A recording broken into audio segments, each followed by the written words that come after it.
a similar feel to what we saw against Sylvan earlier today. You question, will fatigue set in? For the Beavers, it's kind of the opposite. They travel all day, so they get off of the bus. You don't usually know how your body responds till you get into a game, but will they have a slower start knowing that they haven't been in a game and the Mavericks have the advantage of already having played? Two phenomenons that, are completely different and have their completely different sets of challenges that come with. And I guess we'll see what is more challenging coming off of a game a couple of hours ago or coming off of a bus ride that is quite far. Weyburn, not close to Medicine Hat. But one thing we do know about these two teams is they compete very hard, and that they have given them each other fits so far this year. The Mavericks maybe more so, but the Beavers are right there, and they've stuck in this playoff conversation for longer than they did last year, and it makes it very, very interesting. We'll see how it plays out here tonight, as we'll be back with our starting lineups in just a few here from Medicine Hat, Alberta. Game 2 of the day for the Mavericks, and they see the Beavers.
And now we bring you tonight's starting lineups presented by Fortis Alberta, starting with the hometown Medicine Hat Mavericks. It is nearly the exact same lineup that you saw earlier today. There are two major changes in the lineup, however. I guess three if you include the likes of Eric Calder. He got in with a pinch hit in the last game. So did Carson Chan. All the players that you see on this screen you have probably seen already today. Of course, Jamel Chameau, the lone guy that is not factored in. But let's start from the top as we usually do. Evan Morrison leading off, Blake Dale batting second, Frankie Giacalone batting third, Carter Roth batting fourth, Nick Hill batting fifth. That has been the same five guys for what feels like as many games since Nick Hill got here, so about 6 games in a row now. Evan Morrison moves from first base to center field for this game, however, and Blake Dale moves over to right field. In left field will be Carson Chan, so his second full game after coming back from injury. He's had a couple of pinch hits, as I mentioned, one in the last game. Johnny Volcano will bat seventh and play short. Jamel Chabot is behind the plate tonight, and we could talk about Jamel Chabot's defense and framing all day, but we'll get that on display in this game and, of course, talk about it more. And Eric Calder is going to be DHing and batting ninth, so that is what the Mavericks starting lineup looks like. And for the Beavers, they go with a similar look to what they brought here last time. Hugh Montgomery will lead it off, and Ryan Doffney right behind him. Doffney, the perennial all-star, 3 times to be exact, and he's hitting in the 2-hole tonight. Braden Mancourt made his first all-star appearance this year. He will play at third base. Anthony Cortese will clean up and hit DH. Robert Gurney, another first-time all-star, will bat fifth and catch. Colt Sussex Uphold will be in left field. Austin Boyland in right. And then Nick Miller over at first and Jared Cramp at short. That is the group for the Beavers in this game, and we'll get you the Mavericks starting pitcher when we return first. Let's send it down to field level for our national anthem.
And on the mound for the Mavs in game two, rather, is Cody Myers. Myers, a left-handed pitcher, mentioned in game one today against Sylvan. I had a feeling that the Mavs were going to go lefty-lefty. Danny Retzlaff went in that game. Cody Myers to go here. Obviously, neither of those performances will really impact each other other than momentum, which just naturally comes from game to game. But Myers, a really good year so far. 1-1 record, a 3.63 ERA, 21 strikeouts.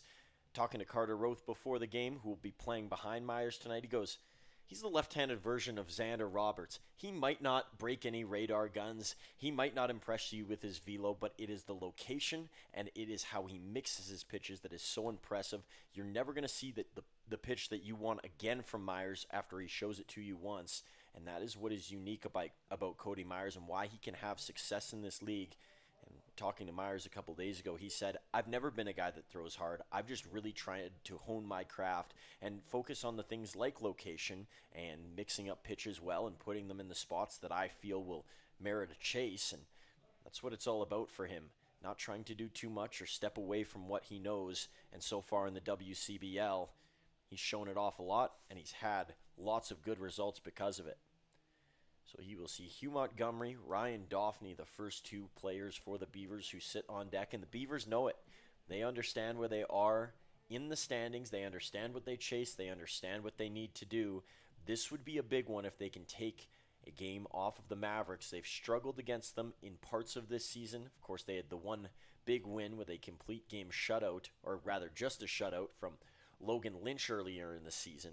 But their last appearance here, Logan Lynch didn't really have his stuff on the mound, and their bats went cold at the wrong time, and they ended up losing that game. It is a new day and a much different day than when they played here last. It was sunny conditions in game one, and now there's a bit of rain in the sky. It is turned off and on throughout the evening. The sky's still blue, and doesn't look like anything major will be coming, but the Beavers, they look to bring a storm of offense into this game, something that is lacked within their game this year, but they got to feel like it's going to click at some point with the bats. Their pitching has been really good. Lots of arms that have logged big innings and lots of innings in total. Their bats, they just have to elevate a little bit here and get into some motion. Here's Cody Myers with the first pitch of game two from today, and it's going to be called a ball on the first. He's facing off against Hugh Montgomery, the typical leadoff guy for the Beavers. He's over in center field tonight. Second pitch for Myers, a little bit lower and in for a strike. Feeling it out here through two pitches is Hugh Montgomery. Myers, a guy that works really quickly, and he goes to the top shelf here. So sitting on the first three pitches is Montgomery. Always preached by the Mavericks, mentioned it in the earlier broadcast, that speed is a part of their game plan. They want their pitchers to move effectively on the mound. They want them to move strikes. They don't want them to overcomplicate things. Get the ball back, get in your stance, and get ready to throw. Here's the 2-2 from Myers. This one popped up and a bit too far for Frankie Giacalone, so we'll rerun it 2-2. Giacalone had a rough first game. Both him and Carter Roth, not their typical selves, and that left a big hole in the Mavericks lineup. The bottom half of the lineup produced lots of hits, the top unable to help. Here's Myers, fouled off again by Montgomery. Ryan Daphne had to scoot out of the way down below. Ball boy will get a freebie in the dugout. Looked like Logan Lynch with the handoff. Here's the 2-2 again from Myers. Swing and a miss, and he strikes out Hugh Montgomery. And Cody Myers, he is a joy to watch. It's easy when you watch a guy work around the zone like that, challenge in different spots, and mix it up. You're never going to see the same pitch twice from Cody Myers, at least location-wise. And I talked about that off the top here.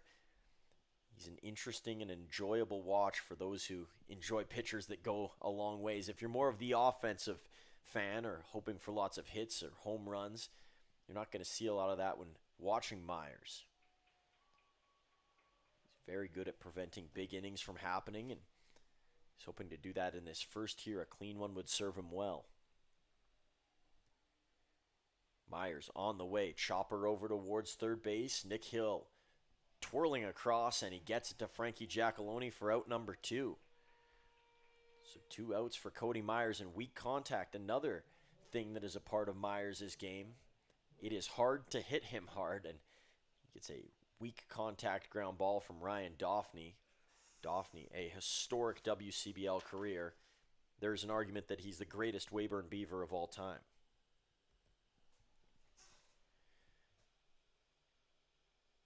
Myers. First pitch here to Braden Mayencourt. Mayencourt's over at third base. He can play a little bit of first, and he's caught in the past as well. So a jack of all trades is the lefty in Mayencourt. A pitch for a strike for Myers. Myers wasn't with the Mavericks to begin the season, came in late. His first start was actually here at home, and it didn't last more than a few innings. Mayencourt going the other way with it, the ball tracking all the way back, and it is gone! A solo shot for Braden Mayencourt, and that opens up the second game of the day. Lots of long balls given up in the first, 5 in total, and this is the 6th here on a Tuesday, and Braden Mayencourt, the first run for the Weyburn Beavers. He's headed to the All-Star game, and he heads far there with the shot into right.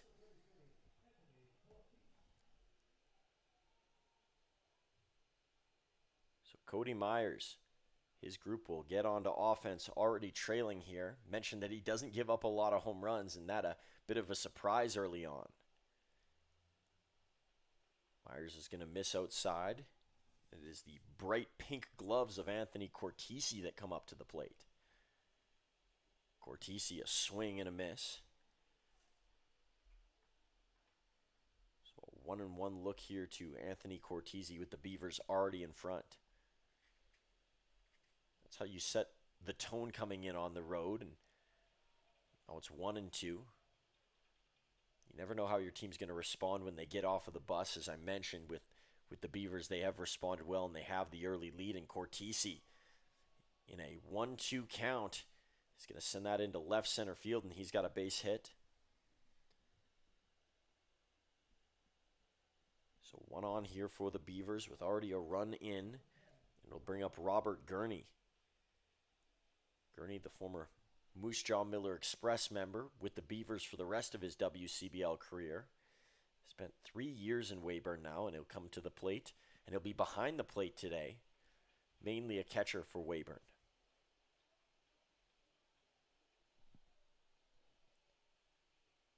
Myers down the chute, and a swing and a miss from Gurney. Gurney hit a home run here last time the Beavers arrived. It was into left center field, a little more left than center, but it was really the only big moment of the day for the Beavers. Gurney's hit well here in the past. Now he's behind against Myers.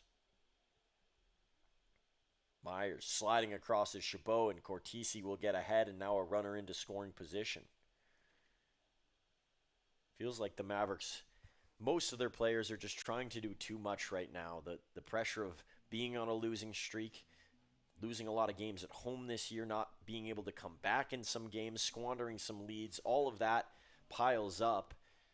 And they are really feeling it now. Some of the plate approaches have not been typical, and some of the performances defensively and pitching-wise have been quite odd. Here's one ripped down the line and just foul from Gurney, and he'll see a 1-2 count. The Beavers, through their first couple of at-bats, seem to be seeing the ball well. Ryan Daphne made contact on his second at-bat despite the ground out. Of course, the Mayencourt home run. Cortese off to first base, and now Gurney's looking for the same. Here's Myers. Swing and a miss, and they're going to say that he fouled it off, actually, so it'll be back to 1-2. It's tough to see from this angle, of course. Jamel Chabot trying to block the ball down below, but he's actually blocking our view up here. Same with the home plate umpire. Of course, they're just in position, so can't really get mad at them or fault them for being in that area. The 1-2 from Myers, and a swing and a miss. He gets Gurney, but he gives up one in the first. 2 hits for the Beavers. A solo shot for Braden Mayencourt on the road. Weyburn coming to play, and they are up 1 through the top of 1.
Let's get back to the action and take a look at who the Beavers have on the mound today. It is a guy who came in later than most, but he's already logged quite a few innings during his Beaver tenure, and that is Matic Day. 1-0 on the, or 0-1 on the year, but he has a 2.41 ERA and 10 strikeouts so far this season. The Douglas College product, and I'm sure you've heard all about Douglas College, maybe on this broadcast or throughout the Canadian baseball sphere. They didn't actually have a team a couple of years ago and just got back into the competitive scene. So Day a part of that team, and he got to get into some actual college games this year. Think back to when the Mavs had Douglas College product Leo Woods. He was pretty much just on a practice squad. So the little program that could, Douglas College doing well, and so is Day throughout his young WCBL career. Evan Morrison led off in the last game. He'll lead off again tonight.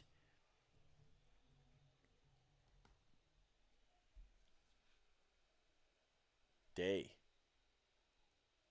Outer leg kick, and Morrison is going to shoot this one over to left field and down for a base hit.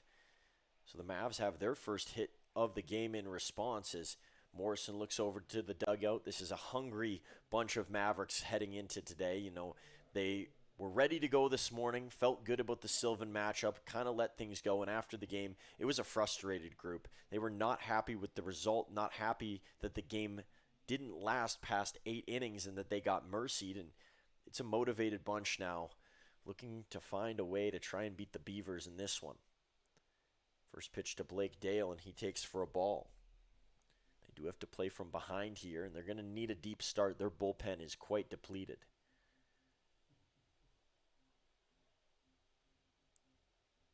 Day, a tall figure out on the bump. No chase from Blake Dale, and it'll be 2-0. Dale in right field. It's the first time we have seen him there this year. He's played a little bit of left. He's been over at second. I believe he's got some reps at third as well. So a new home for him defensively. Here's the pitch from Day. Pop up for Blake Dale. Maybe a tougher play than what was accounted for over at first base, and drifting onto it all the way over from second base is Ryan Daphne. One down here in the first, and this has been the issue for the Mavs. They get the lead runner on, or they get a runner on, and after that, nothing really seems to work in order. It's not a well-oiled machine. It's a machine that has kind of lost its gears. Frankie Giacalone looking to get back into gear after a couple of off games, or really just the one, which was the game in the morning. Yesterday's game, a couple of hits and an RBI. Swing and a miss there. Ball's going to get away. Morrison's off for second base. I'm going to assume that they'll send him back here. I think that Giacalone fouled that off. I guess the call is that he had not, and now Cam Williams is going to come out of the dugout and confirm that Morrison, if Morrison's supposed to be at second base or not, and the home plate umpire is going to say yes, he actually does belong over there. So, but a good check from Cam Williams. I would have thought the same thing. Day Almost a full body turn towards Morrison. Back to Giacalone, who rifles it down the line and just foul. So it's 0-2 to Giacalone here in the first inning, his first at-bat of this game. It's going to be a lot of baseball played by the Mavericks. You wonder how that kind of translates into the latter half of this game.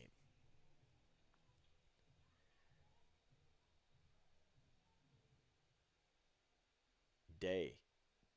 Quick peek over towards Morrison. Back to Giacalone, who sends this one into center field. It's down for a base hit. Morrison being waved around at third. The throw coming into the plate, and Morrison is in. We're tied at 1. A RBI single from Frankie Giacalone. That'll get some energy into the crowd. Looks like a bunch of hand clappers out there. Not people just clapping their hands, but those plastic noisemakers. And that's getting the crowd up. Now some foam balls to be thrown out. So Matic Day giving up a run in the first. The score clock identical on both sides. 1 run in, 2 hits for each side. Runner on first still here for the Mavericks as Carter Roth comes up to bat. Roth takes a strike on the first pitch from Day. Carter Roth with 1 hit in the last, and it was kind of that pool cue hit out into right field that landed. Roth knocks that one backwards. He's quickly behind 0-2. A little off balance on that swing was Roth. Nick Hill is waiting over on deck. I'm sure the Mavericks don't want this inning to stop soon.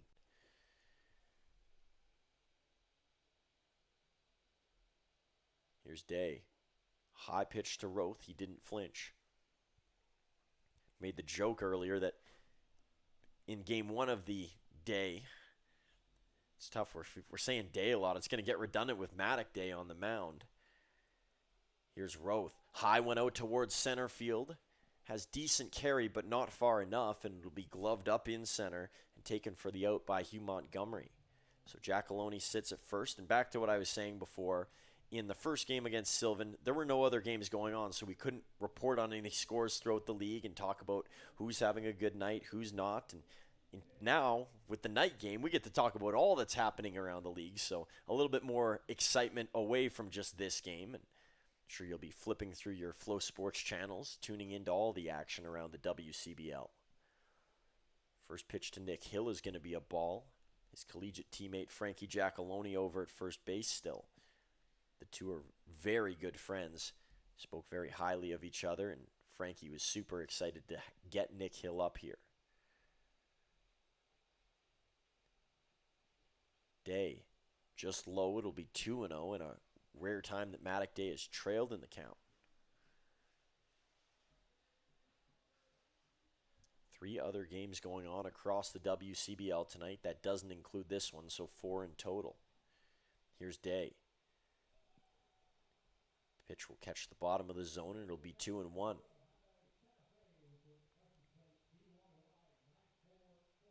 Nick Hill, what a tear he went on in his first couple of games.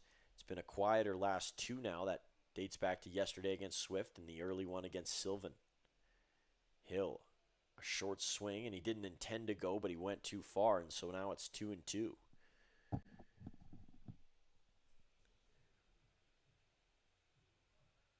Hill shaking up the hips down below before he steps in the batter's box. Day is already ready. Here comes the 2-2 from Day. Hill, high one over towards left center field. It's got a good track. It's all the way gone. Nick Hill, the Mavs have the lead. His 3rd of the year, drives 2 in. And what a first inning we have had. 2 home runs already. And Nick Hill just can't stop. He can't help himself. He loves the long ball too much. And Frankie Giacalone loving it as well. And that will bring up Carson Chan. But Nick Hill looked almost uncomfortable early in that count. And he adjusted to what Matic Day was throwing, saw something he liked, and he put it into the back berm. How quickly a game can flip. We're in the first inning, and we've already gotten 3 runs on the board in total. Guess 4 between the 2 teams. Ground ball over towards second. Chan running hard to first, and He's going to be thrown out. Matic Day not impressed with his stuff. You can see the frustration as he comes off the mound. The Mavs, finally a little bit of cheer in the stadium as they take a 3-1 lead, their first lead of the day against the Beavers.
Cody Myers can now shake off the first inning solo shot that he gave up. His team has taken the lead for the first time with a 2-run home run by Nick Hill and an RBI single by Frankie Giacalone. So now both teams looking to create a little separation. Talked about in the standings, but in this game, and zeros will help with that. That's what Myers will aim to do here. He's not even all the way through the Beavers lineup yet. This will bring up to the plate for the Beavers. I believe this is Colt Susek Uphold. Susek Uphold his first appearance at Athletic Park this year, and this will send Giacalone chasing. He's holding up his head, and it's down for a base hit. That could not have been more perfect for Sussex Uphold, who gets a single to go. Right in between three different Mavs. Carter Roth, one of the faster Mavericks players, he gave chase. It's just one that you can't really predict. You can't do anything about it. Lands right on the line, and there's one on for the Weyburn Beavers.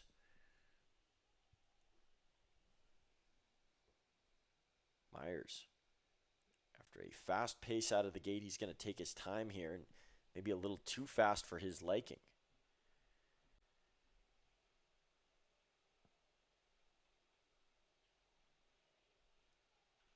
Oh, this one is hammered to left field. No doubt about it. 3 home runs already, and the latest to join the party is Austin Boylan with a moonshot. My goodness, we are even at 3. If you blinked, you wish you wouldn't have, and my goodness, towering shot from Boylan, and we're knotted again. Cody Myers having a talk with Jamel Chabot. There's been a couple of pitches that he's placed too well over the plate, and they've been drilled the other way. And this is an intense conversation here between Chabot and Myers.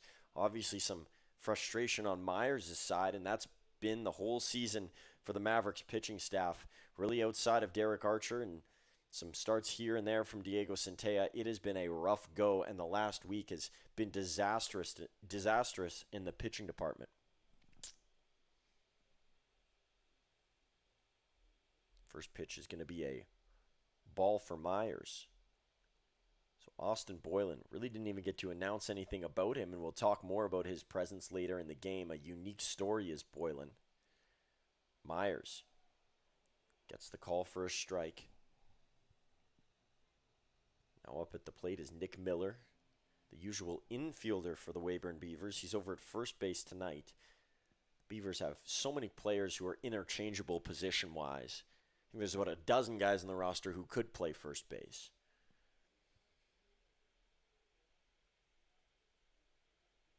Two and one count. Myers, no outs yet. Miller, a swing and a miss, and it'll be 2-2.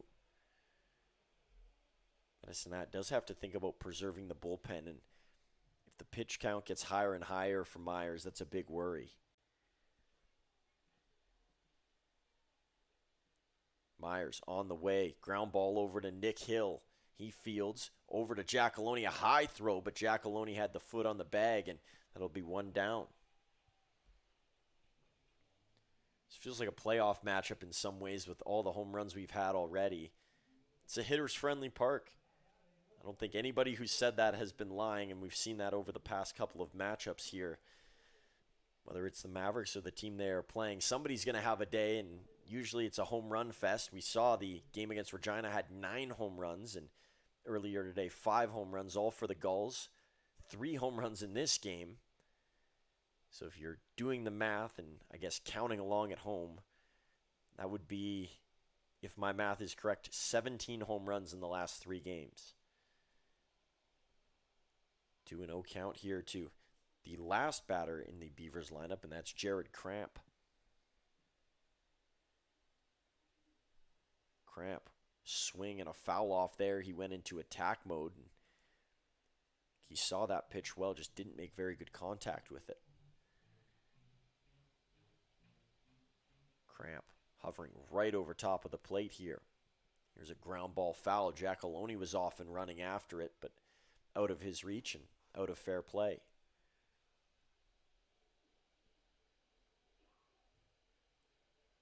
Myers.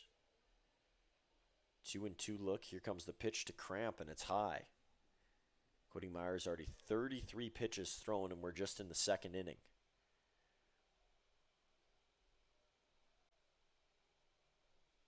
Myers. This one popped up. Would be a tough play for Volcano. He's going to let it go into left field, and Carson Chan is there for out number 2. Beavers are working some of these counts deep, and I think they're aware of that the Mavericks have limited staff as far as bullpen goes. And if they can get into the bullpen, then that creates more problems. And waiting on pitches, working counts up, even if they get behind by doing that, that still plays into their favor. Hugh Montgomery back up to bat. His second plate appearance of the night, struck out in the first, and that pitch is off target. First 2 batters for the Beavers both went out, and it has been the bottom half of the lineup who's been able to convert.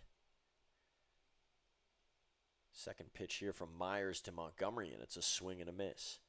So Montgomery off balance. He'll walk all the way around the batter's box, a long trip as he nearly fell out of the batter's box on the left-hand side.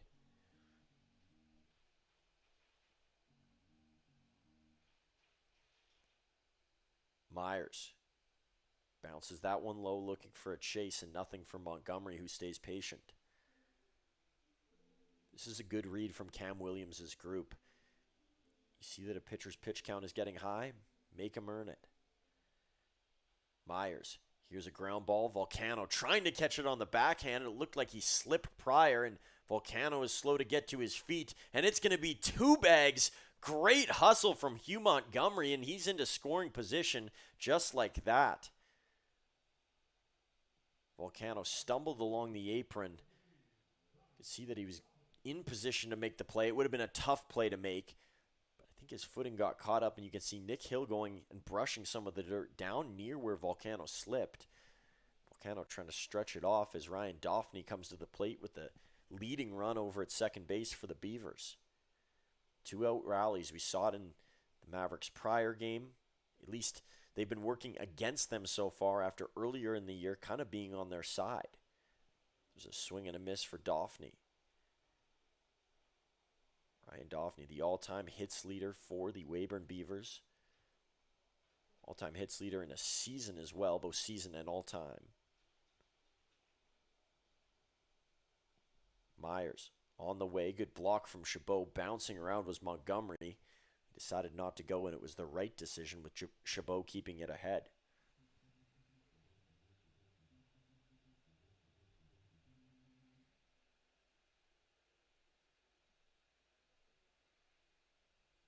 Myers. It's for Doffney to get set. One of the most unique batting stances in the WCBL belongs to Doffney, who gets really low. Myers, a low pitch again, and Doffney puts his hand up to hold off. directing traffic to Montgomery behind the play, who was off of second base, and it's hard for him to see. He has to look through Cody Myers. He is the umpire out there that's kind of in the way. Even Dauphney at the plate kind of creates a distraction.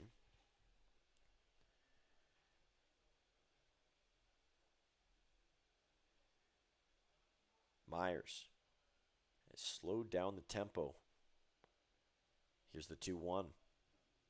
Pitch is going to miss to Dauphney, and now threatening to walk is Ryan Dauphney.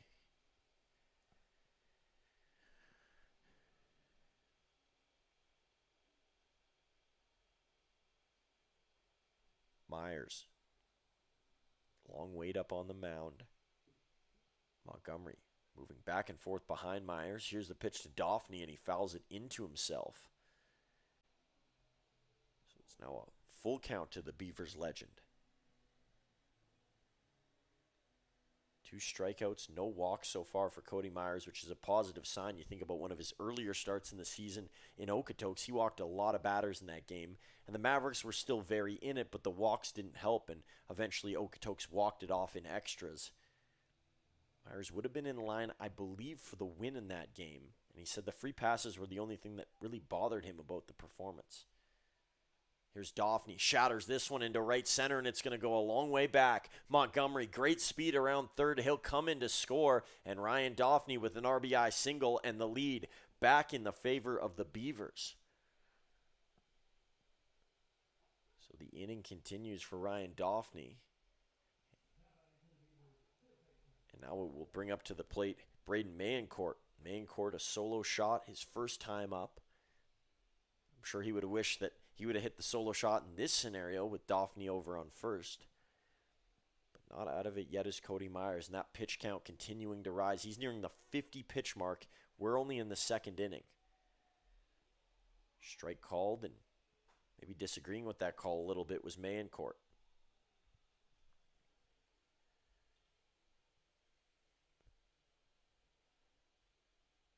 Very short lead from Ryan Dauphney at first, and that's 2 strikes to Braden Mayencourt now. It will be interesting to see what the Mavericks do next, at least arm-wise. Here's Myers. Mayencourt, a ground ball. Roth's going to wait on it. Underhand toss to Giacalone, and that will do it. We've already had a combined 7 runs scored in this game, and 3 runs back the Weyburn Beavers way after giving up 3 in the bottom of the first. They have a 1-run lead here on the road. The Mavericks will bat for the second time in this game coming up in the bottom half of our second.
Back behind the 8 ball here are the Medicine Hat Mavericks, who now trail by 1. Johnny Volcano will come up to lead off the bottom of the second inning.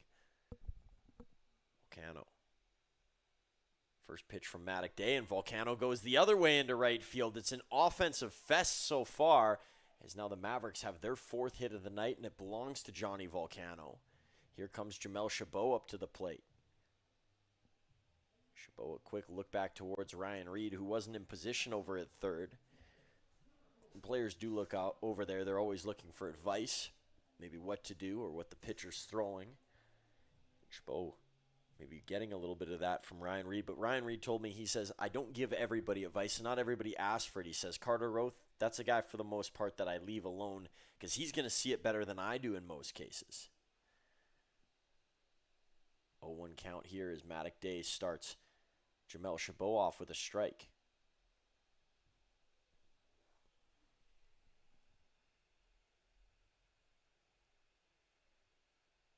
Chabot thought about it, and now he'll sway his head in disapproval. Maybe more disapproval that he didn't swing on that play.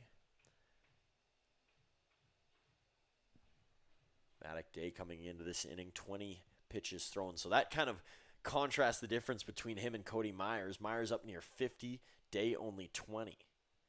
Pitch is going to miss as Jamel Chabot looks to work the count.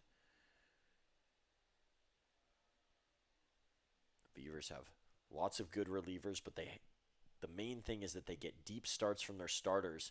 Even when they don't score a lot of runs, they have guys that can go a long way. Stamina is one thing that is a major theme within the rotation.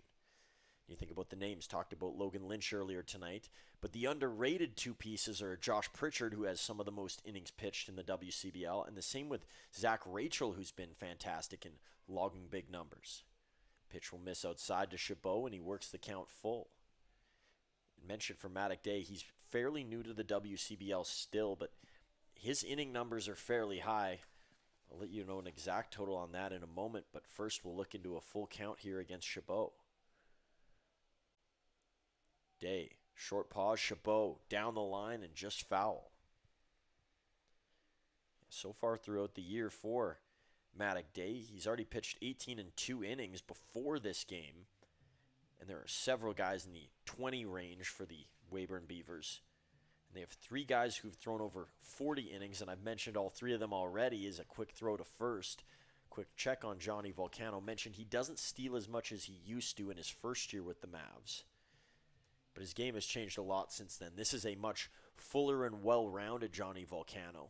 Back over to first again goes Volcano. Swinging for the tag over at first base was Nick Miller.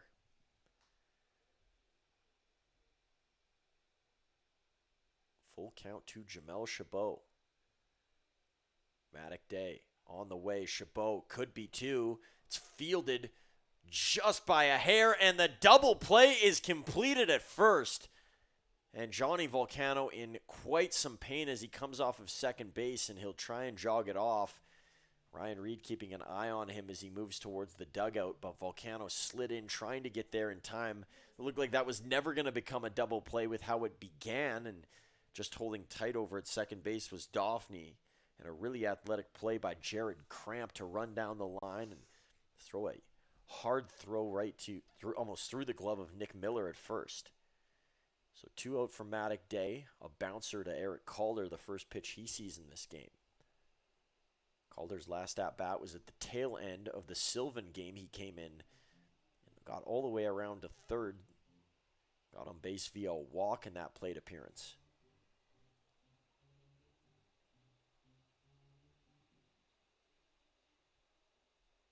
Day outside to Calder, and it'll be 2-0.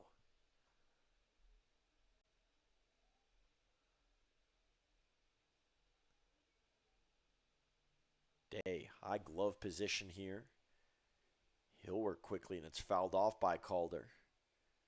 Calder always felt like he was maybe meant to be a hockey player, but baseball turned out better. And I mentioned in a previous broadcast, he was never meant to be a baseball player. At least that's what he felt. His dad never played baseball. Wasn't really something that he believed as a kid he'd get into, but it has done him well. Played college ball now, and up here with the Mavs having a decent season. Calder turns on this one high over to right field. It's pushing the right fielder all the way back to the warning track, and instead climbing over all the way from center was Hugh Montgomery, and that is out number 3. So the Mavs, they technically go down in order, a double play orchestrated by the Beavers. Calder the latest to fly out, And the lead intact for the Beavers, who put up the first 0 in any inning of this game. A first. It's good to see that defense is still alive in this game.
And we jump back in at a 2-2 count here for Cody Myers, who's back on the mound for his third inning of work and out batting for the Weyburn Beavers to begin this inning. I believe that this is Anthony Cortese, and Cortese a swing and a miss and a strikeout here. Cortese 1 for 1 coming into this at-bat. So a better beginning to this inning for Cody Myers, who's already given up 4 runs. Nobody warming up for the Mavericks. There is somebody sitting down in the bullpen, and kind of give you a feel of who they might have as options to come into the game. Trevor Sire hasn't pitched in a little while, so he might be a guy that the Mavericks bring in. But outside of Sire, I think everybody else has pitched in the last 3 games, so that was that limitedness that I was talking about within the Mavericks bullpen. Maybe a guy like Jackson Miller sees the field today. He's another Mavericks pitcher who hasn't gone in a little bit. Other than that, a bit of reducing and reusing for Medicine Hat. Pitch is held up, framed well there by Chabot, but he doesn't get a call for a strike. And watched Elias Duncan on the Sylvan Lake Gulls earlier today. You talk about best framers in the WCBL. I think I might have to give him the title right now. Pitch is going to be outside. So 3-0 count after putting Cortese down on strikes. It's been a much longer look for Gurney, who's stayed patient. Myers held up by Chabot for a strike. And Gurney knew that that was going to be there the whole way. Take a look back to the home plate umpire. For catchers, their strike zone visualization is a bit different when they come up to bat. And I think if anybody's going to argue and actually have a point, it's catchers who come up to bat. And Robert Gurney had an argument there. He was walking over to first base. And instead, he will walk back and move to the other side of the batter's box, tie up the cleat, see Myers in a full count look.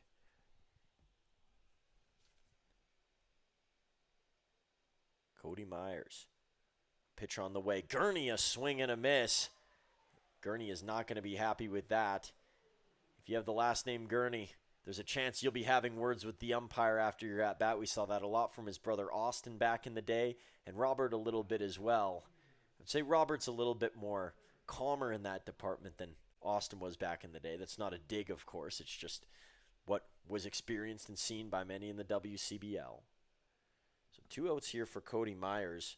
And back-to-back strikeouts as this one is sent wide. A high one for a guy who reached last time in Colt Sussex Uphold. Sussex Uphold went to the same high school as the Medicine Hat Mavericks' Diego Centella. Sussex Uphold a little bit older than Centella, but Diego said he remembered being in the same high school. A lot of these guys are childhood friends, but how does that work out that two guys from different places on different teams end up in the same league after going to the same high school? It's not a very common thing, especially when you factor in all of those moving parts.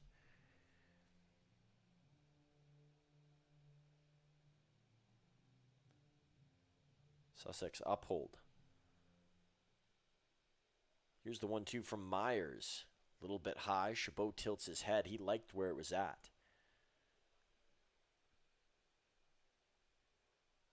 Myers wasting no time at all on the 2-2. Sussex Uphold, a swing and a miss. How about that inning for Cody Myers? He makes quick work of the Beavers lineup and tallies up the strikeouts. His first 0 of the day. So back-to-back zeros now. One put on by each team. Up to the mound again will be Maddock Day for his, I guess, third time around here against the Mavericks. As the day sky closes out and the darkness moves in. Lights on here at Athletic Park as we enter the third.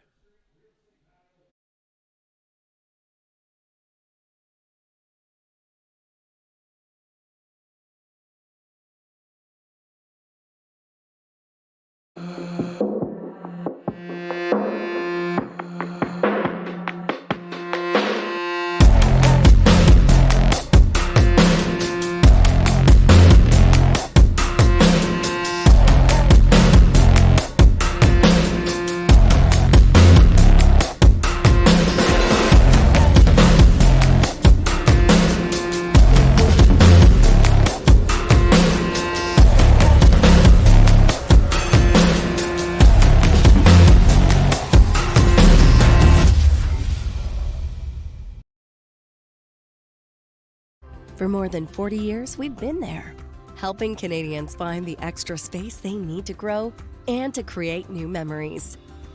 Sentinel Storage. Buy Canadian, store Canadian.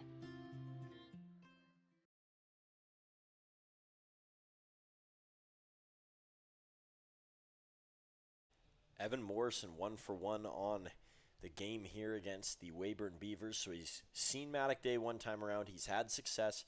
Can he find it again here against the righty? Day, first pitch to Morrison. He'll take for a strike.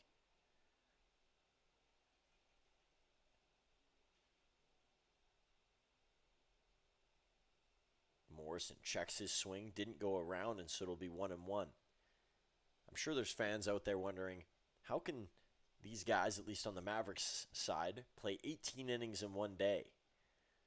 Morrison takes a pitch here. Well, one, they have to. They're a part of the team. But two, they love baseball a lot, and they've played, I guess now you're totaling 27 innings in the last 2 days as Morrison cracks this one into left field, and with more time on the field, he seems to get better.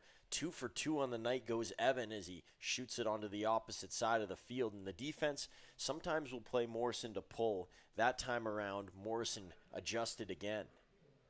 Fly out the first time up for Blake Dale.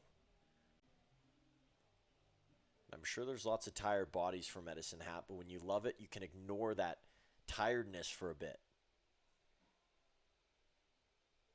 Day winds up. First pitch is a ball with Morrison at first and nobody out. This is how the Mavericks' first run was scored in the game. Morrison got on, and then Giacalone would come up and knock him in. Blake Dale looking to do the job here as he takes a strike. It's 1-1.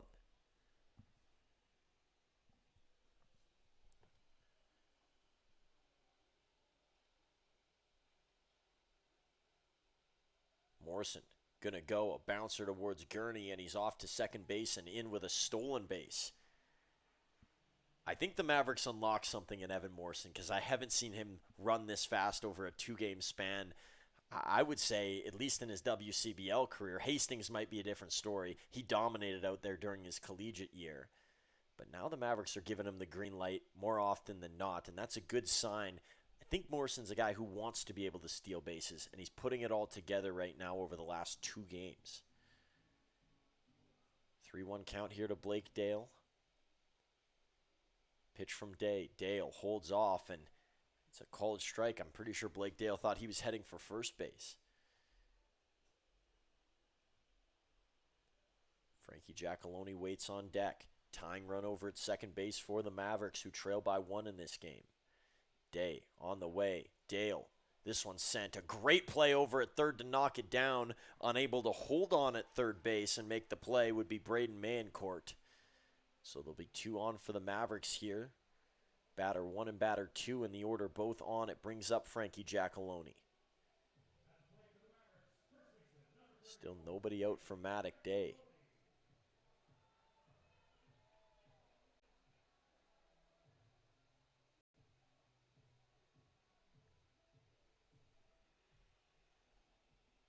Giacalone, 10 home runs so far this season. Has dominated in the power department. And boy, would he love one here. A big swing and miss. His off-speed going was Maddock Day. We talk about the home runs a lot, but how about the hits for Giacalone? He's already totaled 36 coming into today. 28 runs across the plate, 34 runs brought in. He's got an OPS over 1,000. Only 2 players on the Mavericks have that. The other is Nick Hill. Giacalone waits, pitches low for ball 1. Each team has 6 hits here as we're not through the third.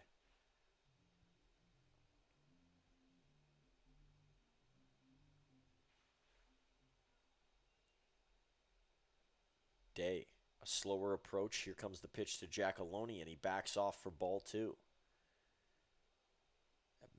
At Mid-America Christian, you would think that Giacalone piled up a ton of home runs, and I'm sure he hit his fair share out of the park, but he wasn't known as much as a home run hitter there. Not as compared to Nick Hill, who led the team in home runs this year. Giacalone, a swing and a miss, and a violent swing. Sometimes when you see that, you think a guy's out of a count or he's challenged too hard. His swing plane is maybe off. Not for Giacalone. He can take a swing like that, make a change, figure it out in the snap of a finger, get back and do damage. 2-2 from Day. Giacalone wobbling there as that pitch is called low for a ball. Something about the MAC-U guys. We see it with Jaziel Grudelars as well. They get down very low, eye level with the ball as it scoots across the plate, and they watch to make sure that it is either a strike or it's not. Giacalone called on strikes, and there's one for Maddock Day, his first strikeout of this game. So here comes Carter Roth now with 2 on, a situation that has haunted the Mavericks, the 2-on, 1 outlook.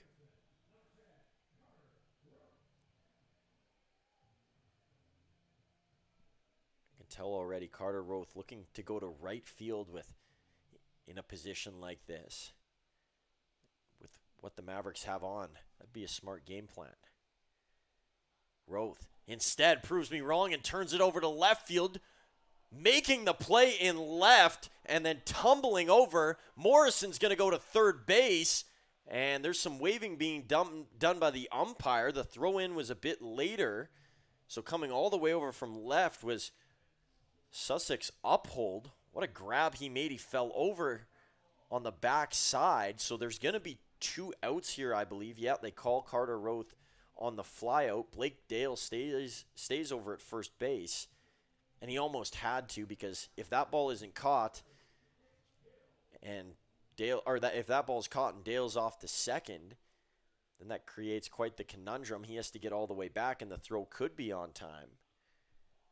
Here's one from Nick Hill that's going to get down, and the ball game is tied just like that. Evan Morrison, second time coming in to score, and Nick Hill with an RBI single keeps the inning afloat and gets the Mavs tied here with the Beavers.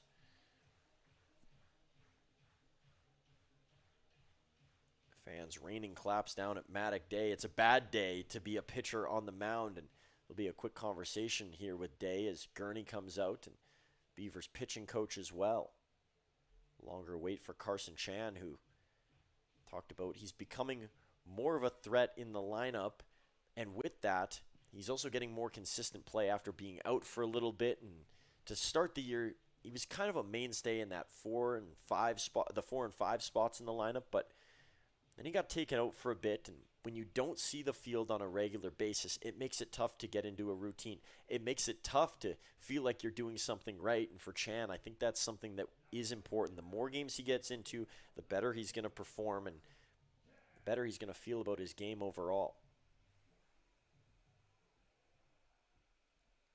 Blake Dale is in scoring position here. 2 on is the defense playing way back for the Beavers. Day misses to Chan and his signature shoulder shrug on display. Waiting on deck is Johnny Volcano, and that's good to see. He was running hard in the last inning and a couple of times came up in some discomfort as there's a swing and a miss for Chan. He'll foul that off the inside of his leg, but he seems to be okay.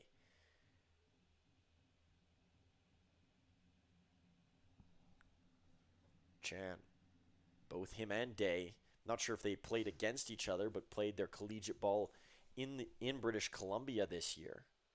So 2 Canadian collegiate athletes out there now. Day, Chan pops this one up over towards short. Sliding over is Jared Cramp, and he makes the grab for out number 3. But the Mavs, they tie the game with a 1-run inning here against Maddock Day, who's slow to come off the mound. And we are even. This is playoff baseball. Despite it not being the postseason yet, both these teams want to be there. They want to see each other when they get in there, and they are giving it all they got against each other in this game. For over a century, we've been more than just lawyers. We're your neighbors, your friends, and your strongest advocates. With locations across the prairies, we're everywhere you are. Stringham, your local lawyers.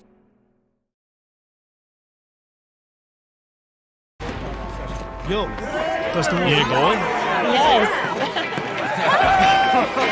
can I join you guys? All right, let's go.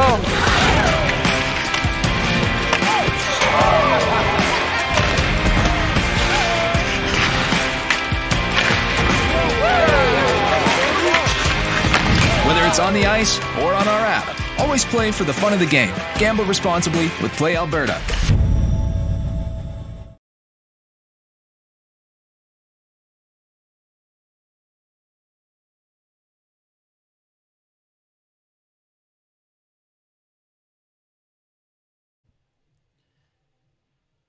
Here's tonight's head-to-head for the Mavericks and Beavers as they enter this game. The Mavericks with the favorable record both in the head-to-head and the overall record throughout the season at 16-21. Both teams below 500 and the loss total pretty much the same. The Beavers hoping to turn the Mavericks total into what they have here tonight, and that would go a long ways in the playoff chase, especially being even and having less games played. Feel like that speaks in the Beavers' favor. Runs scored so far, that's all Medicine Hat. Talked about how they're one of the better offensive teams, and the Beavers have not been very good in terms of putting runs forth.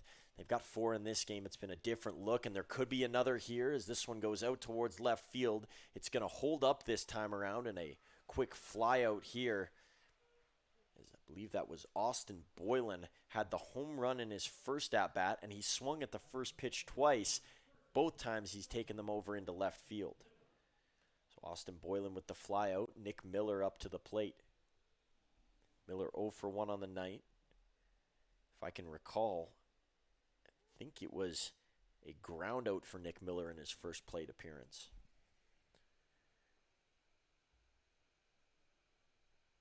1-0 here to Miller. Second last guy to bat in the lineup. Jared Cramp is waiting on deck. He will be the last. Good frame there from Chabot, who tried to elevate that pitch, and it's going to be 2-0 instead. Myers still working quickly. I wouldn't say efficiently as the pitch count is quite high. Flipped backwards. Maybe a play for Chabot right up to the netting, and he makes the grab. That is as tight as they come. A tough play for Jamel Chabot, having to navigate how close the ball is to the net, and got pretty fortunate there and made a good play alongside it. So 2 quick outs for Cody Myers. That is exactly what the Mavericks needed. Keep that pitch count down.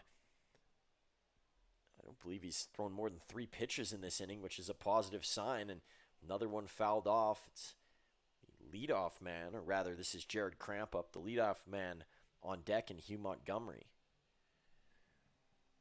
Cramp 0 for 1 on his night. Myers' pitching total now up to 68 pitches. But if he can make it quick to Cramp, it will go a long way. Is that pitch going to miss for a ball? Myers attending East Texas Baptist University this year, and they did really well among the D3 ranks. Cramp a swing and a miss, and it's 1-2.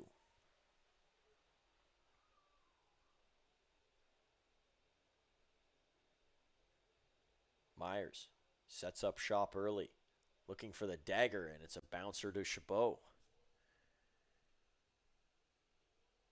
Cody Myers, a pretty good golfer on the side. He likes to say that he isn't a golfer, but he enjoys getting out, and he has a few times in Medicine Hat during the off days for the Mavericks. That has to be the favorited activity for Medicine Hat Mavericks players, is getting the clubs out.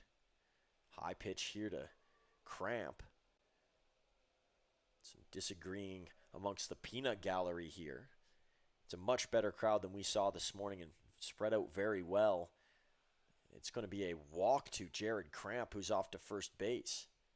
So Myers can't locate the zone, can't get any chases from Cramp as well, which is part of the equation.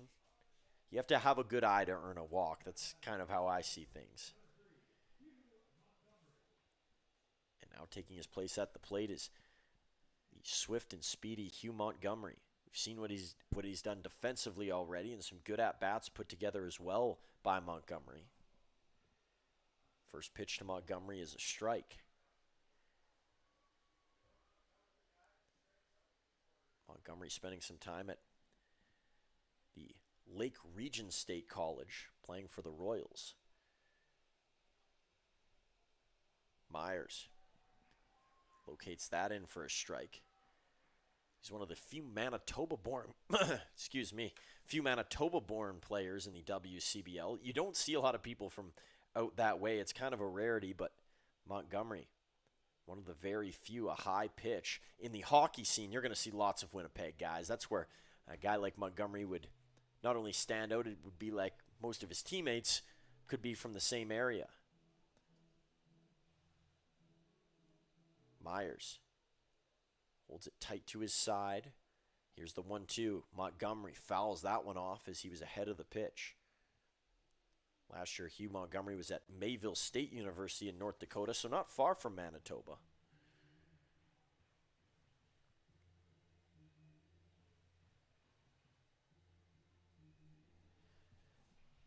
Myers has Cramp over at first base, 1 strike away from getting out of the inning. Myers pitch on the way, and turning and firing it towards the Mavericks dugout is Montgomery. Montgomery only started 3 games at college this year, but he played 30 in total, had 21 at-bats, batted .476 in that time, 6 RBIs, a .571 slugging percentage, all very good numbers. 9 stolen bases in that time as well, and we've seen with the speed in this game that it's unsurprising that Montgomery had 9 during his collegiate season.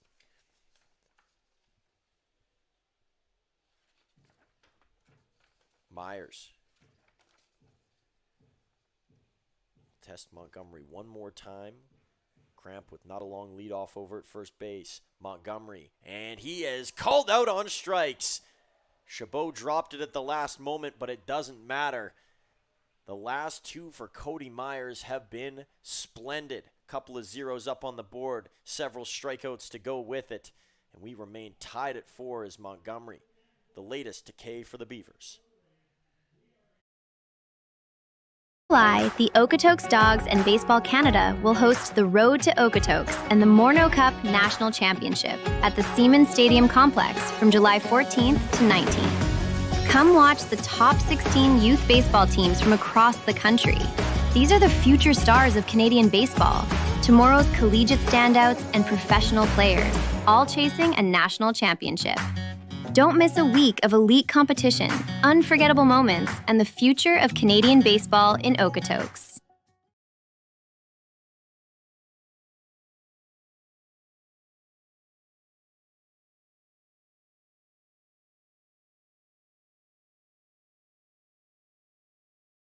Have you ever wondered if there's one thing that connects people from across our province?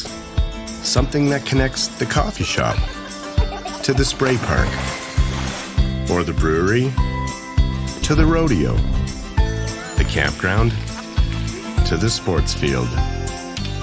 It's pretty amazing when you think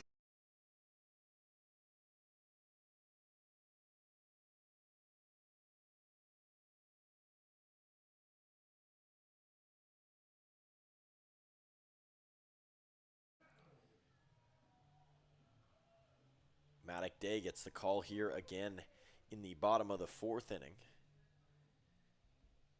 Here's up Johnny Volcano. Ground ball over towards third base. A late hop, a good throw, and that is impressive.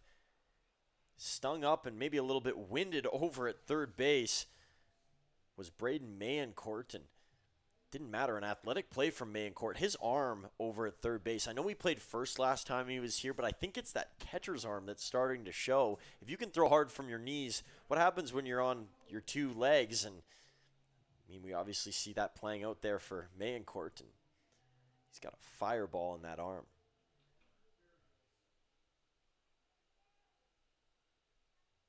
Day.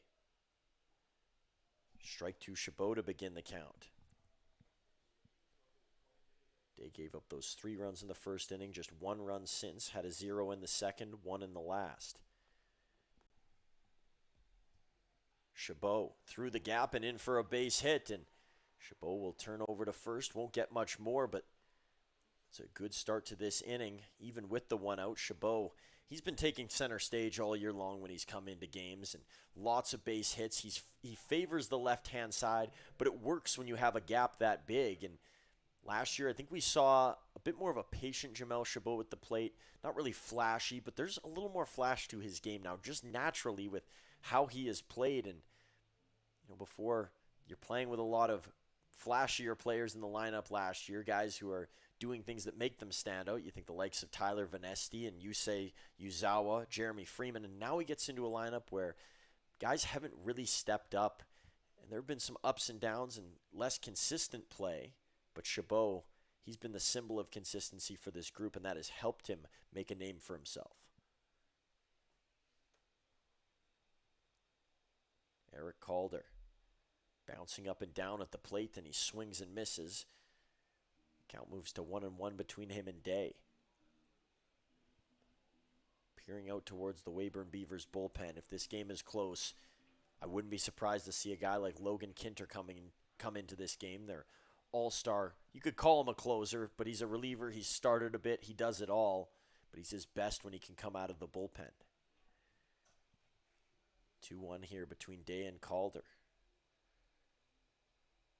It's so interesting that you put a guy on the starter's mound, and the way that they feel can be completely different than if you put them in a high-stress situation at the end of the game looking to close one out. Calder on top of this one, over to right field, but the power isn't quite there, and double clutching before he threw back over to first base was Austin Boylan.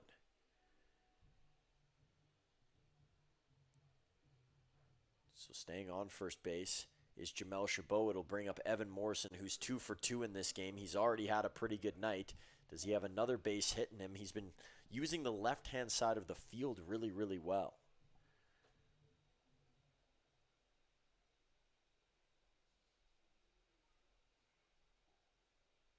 Day.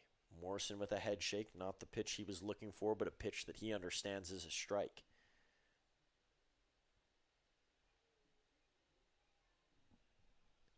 Chabot. Saw him steal a base in one of his last games. That is not usually on the bingo card for Chabot, but maybe he's turned a new leaf. Not a long lead off here at first. Beavers probably won't be worried about him. Here's Morrison. He's going to knock that one off, and it'll be 1-2.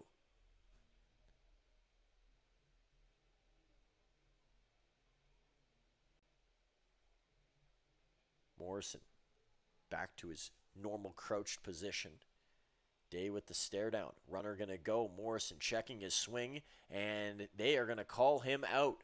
So Chabot's steal threat doesn't prove to be anything more than just a mirage, and the Mavericks don't get any again. We're still even at 4 through 4 innings here in the Gas City.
Tonight's player head-to-head, we have two pitchers for it. J.J. Harnett, the local product here in Medicine Hat, mainly a reliever, probably isn't going to be eligible to get into today's game because he's pitched a lot recently. 16 innings so far this year, a 3.38 ERA with 19 strikeouts. Gunnar Ferguson on the other side, another freshman pitcher in college this year. He's logged 21 innings. The ERA a little bit higher, but the strikeout total, that's what you got to like with Gunnar Ferguson. 21 Ks so far this year. Two long relievers whose lifespan in the WCBL could be a lot longer than just this season, but they've started off on the right foot. And the start today for Cody Myers, probably the opposite of what I had explained with Harnett and Ferguson alike. And he's worked his way back throughout the last couple of innings. A couple of donuts on the scoreboard, but it was the 4 runs in the first 2 innings that is going to sting for Myers. His ERA was really low coming into this game, and that has to change with how he's pitched here. The strikeout total is going to go up. He's got 6 Ks on the day. Maybe not known as much for a guy that sends a bunch of strikeouts through, but it's a different story today. Ryan Daphne will step out of the batter's box. It's 2-0 to him.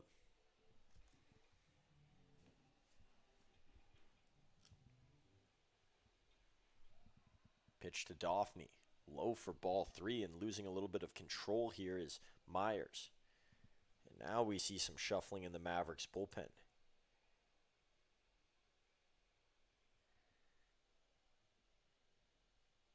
Myers, the 3-0. And Daphne, it's going to be a 4-pitch walk to number 15. Good way to start off the inning here for the Weyburn Beavers, as now they get closer to the heart of the order. It'll be Braden Mayencourt who comes to the plate. Braden Mayencourt, of course, him and his brother Owen both on the Weyburn Beavers.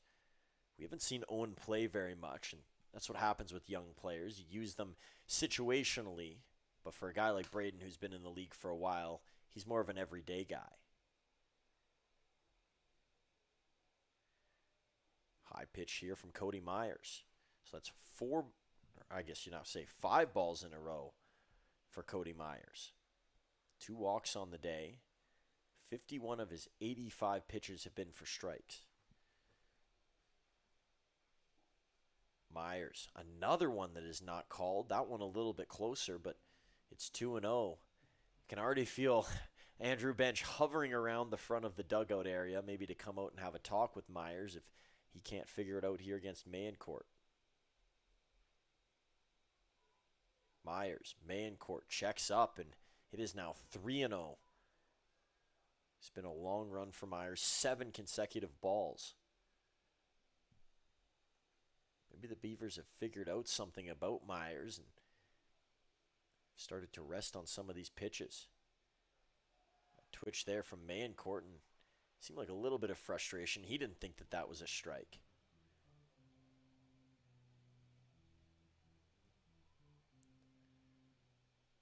Myers to his side. Dauphney peeking out over at first base. This one ripped through the gap by Mayencourt, and it's down for a base hit. 2 on for the Beavers now, nobody out. And the warming up in the bullpen is going to intensify for the Medicine Hat Mavericks. They do have an arm down there going now. You would hope that your starter could at least get through 5 innings, and that might not be the case for Myers. Andrew Bench, as predicted, going to come out of the bullpen and have a quick chat. And you can see Myers kind of shrugging his shoulders, getting a little bit of love from some of his infielders, but a disappointing performance here. Trying to see who that could be in the Mavericks bullpen warming up. Looks like it's Jax Graham, just based on the double pump that he does in his motion. I think that's Graham coming up, but they only might be able to use him for 1 inning in this game.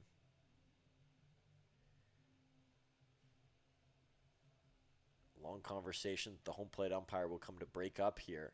Getting in every word that he possibly can is Andrew Bench.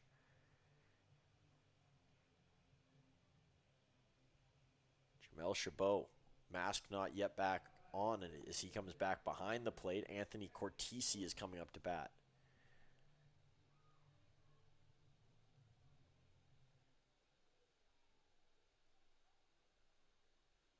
Cortese only waiting on Cody Myers, and now Myers sets onto the rubber.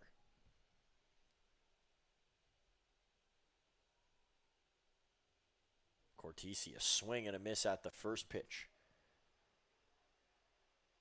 Cortese with a strikeout in his last at-bat. Cody Myers has to feel like he needs just 1 out here to break through this tense area that he's been in. Cortese, another swing and miss.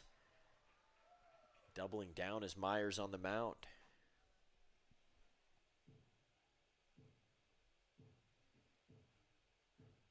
Cortese drawing a line from one batter's box to the other. Bat to the shoulder here as he waits on the pitch from Myers. Here comes the 0-2. Popped up. Could be playable for Volcano, who ranges back, and a positive pop-up for Cody Myers, who is running over to cover, and it's going to take a little bit of stress off of the Mavericks lefty, who heads back to the mound now with 1 out, and still the 2 on, but a double play comes into effect, and you can get it at any which angle here. A ground ball to third could still do it. That might be the easier way to get a double play here. Playing close to the bag over at second base is Carter Roth. Him and Ryan Dauphney exchanging words. Myers looking onward to Robert Gurney at the dish. First pitch to Gurney is high for ball 1. Roth and Dauphney having a conversation. They were teammates as a part of the Eastern All-Star team last year. Dauphney in his limited games won't be going to Saskatoon this year unless something changes drastically, and Carter Roth will be there on Saturday and Sunday. Here's Myers, the 1-0, a ground ball. Nick Hill was ready for it, lunging over at third base, and it's just foul. At the end of this inning, we will get you the updated scores around the WCBL, and who knows, maybe even mix in some MLB scores. I mean, we got time today. Might as well talk about Major League Baseball. And the reason I say that is because, speaking of the All-Star game coming up, I believe it's the MLB All-Star game tonight. Could be wrong, but I'll give you an updated score on the only game going on.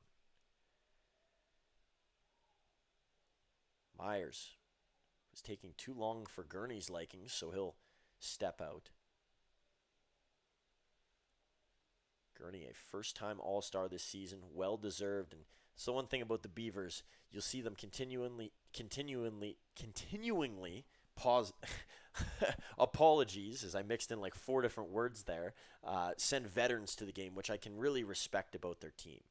Gurney pop-up could create a tough scenario. Ranging back is Roth. He's calling off Johnny Volcano, and those two know each other well off the field. They know their tendencies even better on it.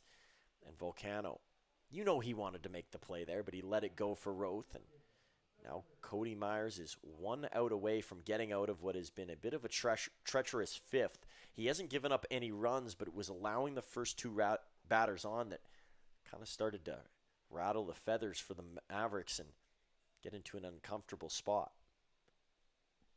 So up at the plate now is Colt Sussex Uphold.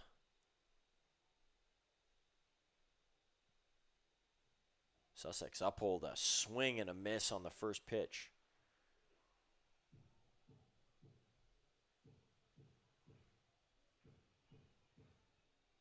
Myers. Fans rallying behind him here at Athletic Park. Lots of clapping so far today. I explained why a little bit earlier. Pitch is low here. Chabot trying to bring it back into the zone. He couldn't get it to do that. It's because of those noisemakers in the stands. And what pitcher wouldn't want to throw with noisemakers? Of course, when you're in your windup, probably not preferred by many, but after, the extra sound helps, and those noisemakers will be going wild after another swing from Uphold.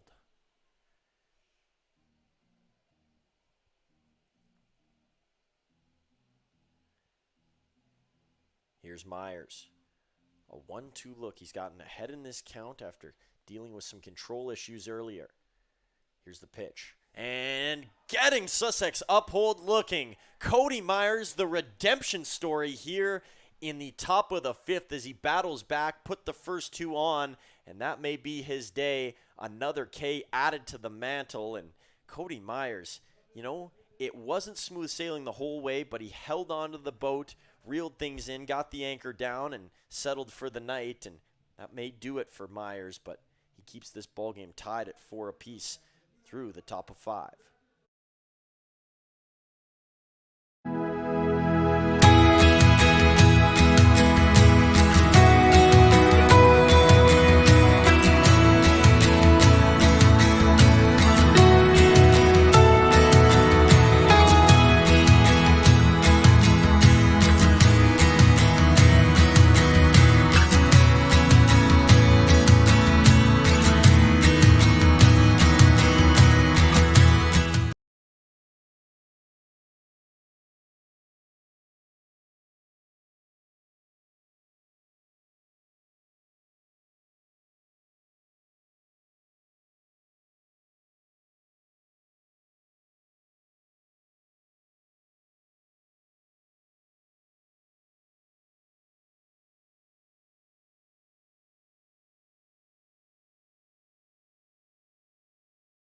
Sports experience is changing.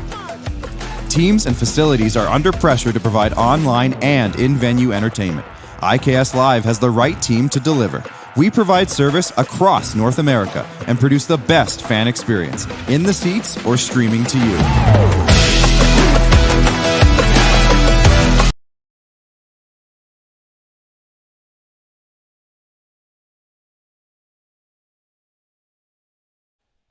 We return here in the bottom of the 5th inning. Maddock Day still on the mound for the Weyburn Beavers. Blake Dale will begin the inning at the plate.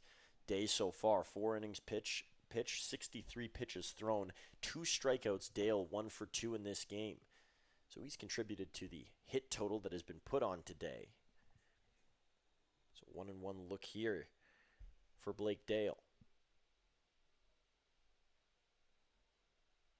Day, the long stride. Dale pops it up in the air, and it's out towards foul territory. A long ways to go, and a little bit too far for the first baseman and Nick Miller. Got plenty of Jacksons in this game and Millers, and you know, you could get lost in all of it. Of course, the Mavericks have both Jackson Miles and Jackson Miller, and then there's Nick Miller on the Weyburn Beavers. And this one launched by Blake Dale and Trevor Dale. You could get lost in all the names that are similar. They always say, you know, it's a copycat league. Well, I guess recruiting names-wise, it's exactly that as well.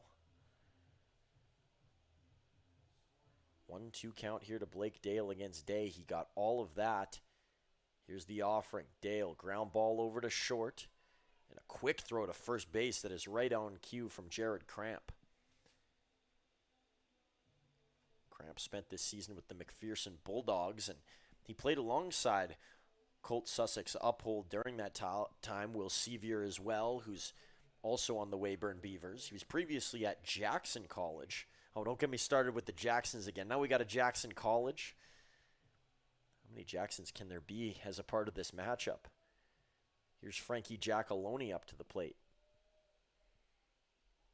Giacalone thought about it, left it, takes for a strike.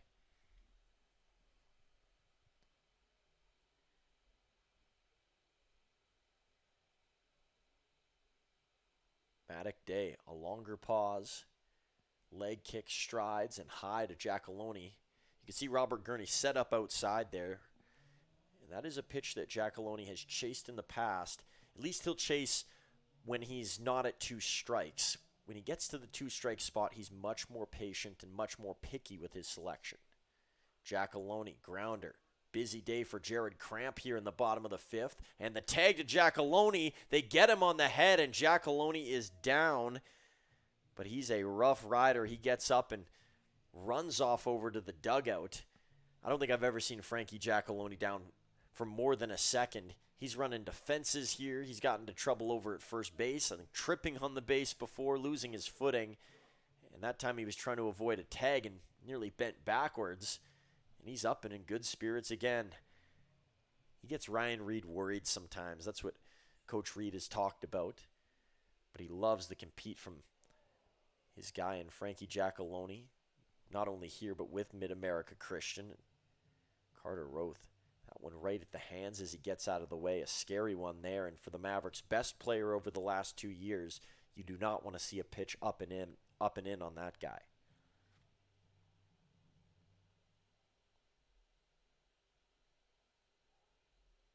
.0 here from Day. Roth into center field. And right on cue, it's Hugh Montgomery with the catch. So a 1-2-3 inning here for Matic Day on the mound. And it looks like he'll be getting the call in the 6th as well. Nobody warming up. Unless things drastically change, it will be Day from day to night here at Athletic Park as the Beavers righty puts up a 0 for the 2nd inning in a row, matching the Mavericks' last 2 totals on defense as well.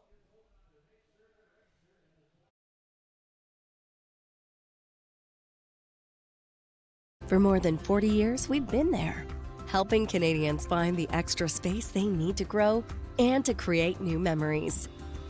Sentinel Storage. Buy Canadian, store Canadian.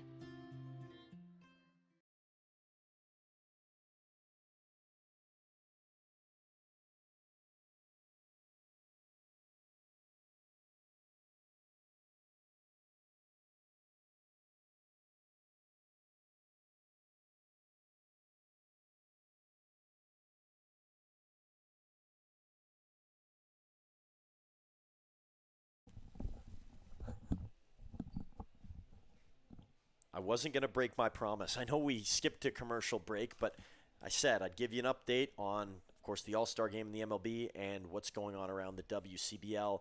So far in the MLB All-Star game, the American League leading the National League 3-0 in the top of the 6th. And it looks like Ben Rice and Cody Bellinger with the 2 most important hits of the game. And, of course, why wouldn't they? They're New York Yankees. They're the best players in the world. That doesn't surprise me that the Yankees are carrying the All-Star team. All jokes aside, both fantastic players, and glad to see that the American League is having success in that fun game, a little mini game, you could say. WCBL's got some heavy hitters so far tonight, and lots of close ones really outside of one game. A couple of tied affairs like this one. Bottom of the 3rd in Regina right now as the Red Sox are evened up with the Brooks Bombers. It's a 2-2 tie in Saskatoon in the bottom of the 4th with the Bulls in town, so Lethbridge, Saskatoon keeping it close. It's a 4-0 Cactus Rats lead in the top of the 5th against the Swift Current 57s. So that game, not out of sorts yet. There's still a chance for the 57s, but they've got some work to do. And the big one is in the bottom of the 3rd in Moose Jaw. It's an 8-1 lead for the Miller Express, who are the hottest team in the WCBL. 8-1 over the Fort Mac Giants. You look at some of the long win streaks, 3 in a row for the Dogs, but 7 in a row for the Miller Express. is the highest total strung together by one team in the last little bit here. The Saskatoon Berries with also an impressive 4-game win streak. You always got to watch out for what team's getting hot, especially when you get to the end of the year. That can kind of translate into the postseason. If you finish the season on a 4-game win streak, you feel like you can win about 10 in a row, and we've seen it happen in the past. New pitcher on the mound for the Mavericks, Jax Graham coming in relief, and the first pitch that he throws is the other way, and this could be trouble here. Hard around second goes Austin Boyland as he's in for a double, and a home run and a double so far tonight for the North Dakota State product. Played there, it was his freshman year this season.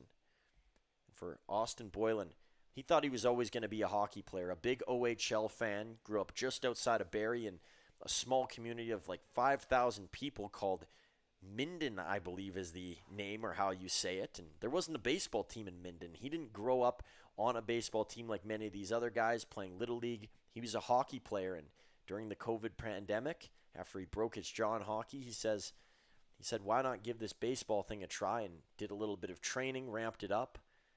He said that in his garage, he was there with his mother.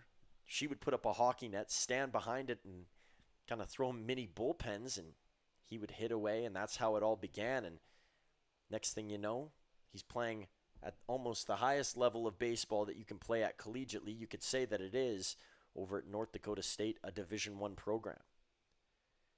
Graham, a swing and a miss as he gets a long chase there from Nick Miller. So what a story for Austin Boyland. Nobody would have predicted that he'd be playing for the Beavers in the WCBL, playing college baseball, and I guess he wouldn't have predicted that he wouldn't be playing hockey right now. Jax Graham. The pandemic wasn't good for a lot, but I guess we can credit it a bit in getting Austin Boyland to this point. Without the major switch-up, who knows if he makes the changeover. Beavers coach out of the dugout. It looks like it's Cam Williams giving a little advice over to what seems to be Jared Cramp on deck. Here's the pitch to Nick Miller. Ground ball. Giacaloni's going to back up, get to first. Roth there with the throw. That's out number one. Boylan over to third base.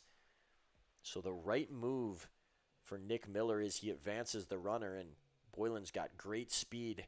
It won't take a lot to score him here with Jared Cramp coming up.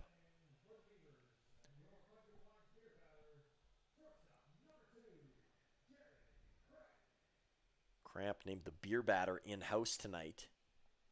So cheaper beer if Jared Cramp strikes out. I don't think he's struck out yet, so the fans disappointed in his performance. A swing and a miss there for Cramp. He's got a long swing. Kind of reminds me of Silas Hilton from the Swift Current 57s last year. Lanky and long and ranges out a ways.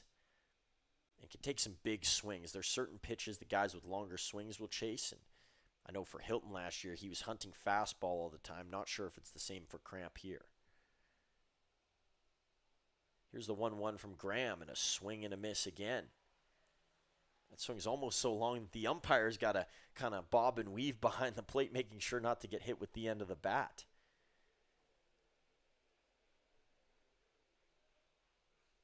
1-2 here to Cramp. He fouls it off, so no beer here for the fans who, I could hear some stomachs rumbling down below. Everybody needs a good beer once in a while. I think most of the park employees will be wanting one the most.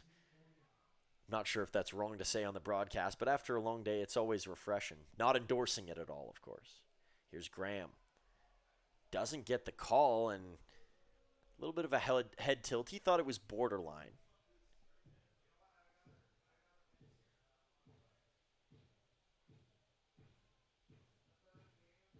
Graham. The fans pounding the stands. Cramp, long one out towards right field.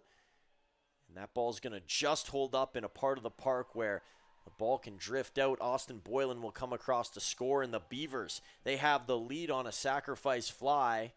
The fans making noise, but I'm not sure that they know what they're making noise for because the Beavers scored a run. It's one of those things where you get an out, but at what cost? Maybe there's some Beavers fans in the stands as well. I do know they travel pretty well. Top of the order now for Hugh Montgomery. Montgomery choking way up on the bat right now. Interesting approach from Montgomery. He held out as if he was going to bunt there. Didn't see what the first pitch was called from the umpire. Territory-wise, I think it was a ball, but you never know. The home plate umpire rules. The bat was out too long. That would have forced it to be a strike. I think the official call sides with the location. It is a ball. Here's Graham. High pitch, and taking that as Montgomery. 1 for 3 so far is Hugh Montgomery, and he's seen 2 balls come here from Jax Graham.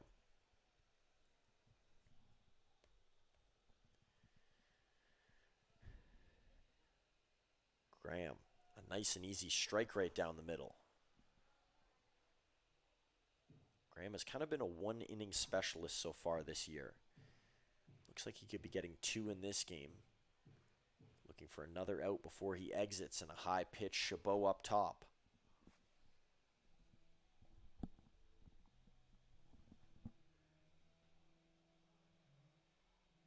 Graham firmly onto the rubber. And Montgomery with a death stare back the other way.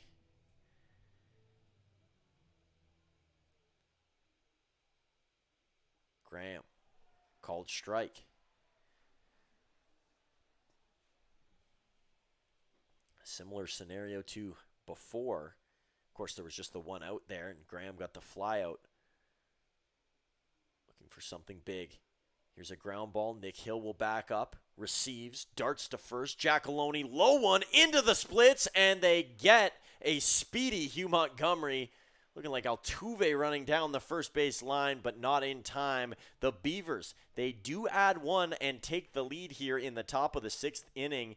As this game, it started to pick up a little bit of pace, and the runs have gone down, but the Beavers strike when they needed to, and they are up on the road.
Nick Hill fouls off the first pitch he sees from Maddock Day.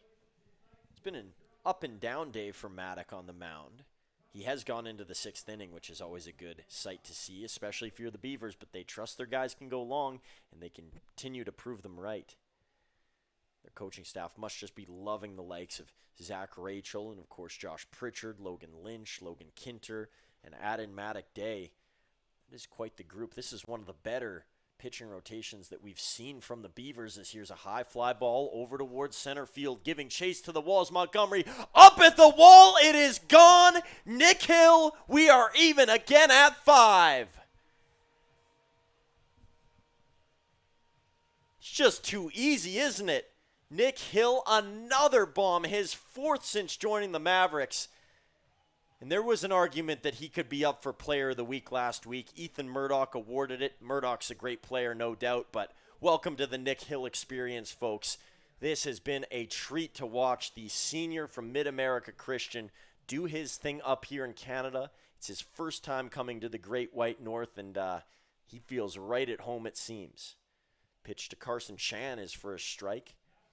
He grew up even closer to the mountains out over in Calgary, of course, those near Canmore and Banff, so he's adjusted to this environment. And now Chan with a good one over to right field, all the way back, nearing the warning track, and the play is made by Austin Boylan. The snap off the lumber there for Chan sounded good, but not quite enough. The Mavericks nearly had the lead back. It's been a blessing to get to watch a game like this, I tell you. These are the ones you pray for at night. Tight affairs, late into games, back and forth, a little bit of pitching mixed in.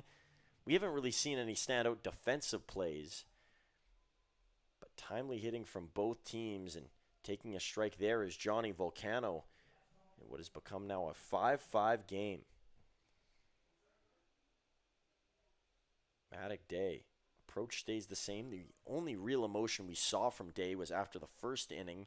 He felt like he kind of let himself off the hook when the Mavericks scored three runs, and his team earned him the lead in the inning before via the Braden Mayencourt solo shot. I think he felt a little bit disappointed he couldn't have kept that up and at least planted a 0 right after. Here's Volcano. 2-1 look. There is an arm warming up in the Weyburn Beavers bullpen. Pitch outside to Volcano. Strong head shake from the Mavericks shortstop.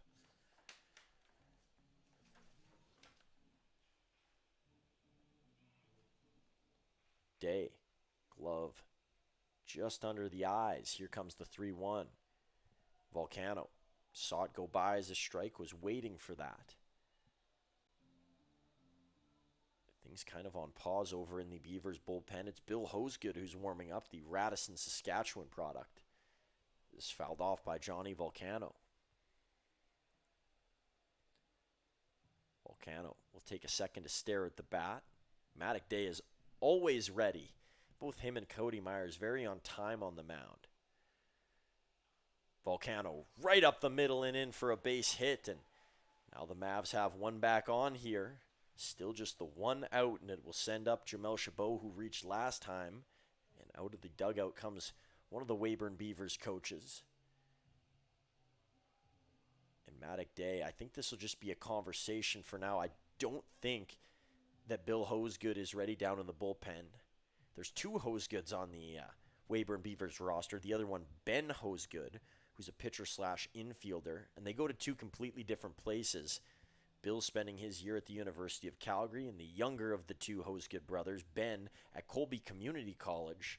In Colby, its name is all over this game. You think about Josh Stark attended there. Adam Volcano was a Colby guy. Carter Roth played at Colby Community College. So they're well represented around the WCBL, and they're a good starting block. You see lots of guys go there and then transfer to a bigger university. You always got to be thankful for places like Colby because they initiate the development of many of these players. Jamel Chabot going to stretch out before stepping into the batter's box. Day is waiting on his arrival, and looks like he's getting a little impatient out on the mound.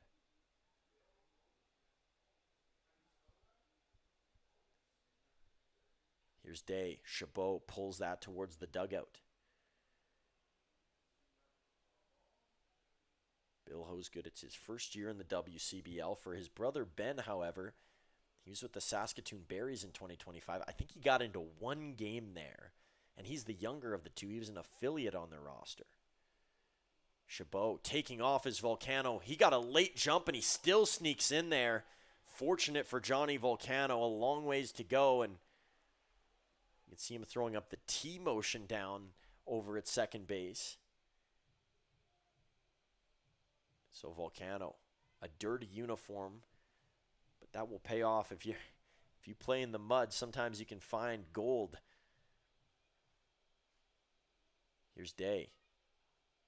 Chabot, soft hit ground ball, charging onto first, and a tricky play as blowing a tire over third base was Braden Mayencourt.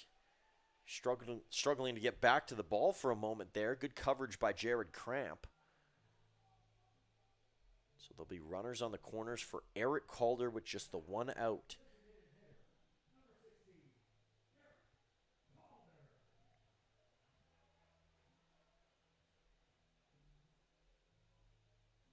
Calder stiffens up the batting gloves, and always a routine tie of the shoes.